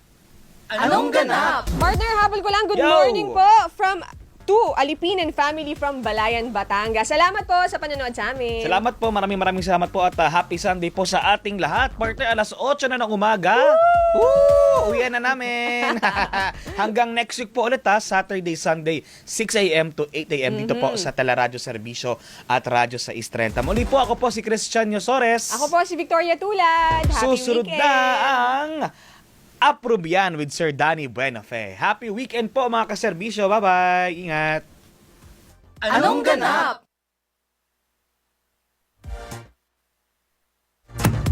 Walang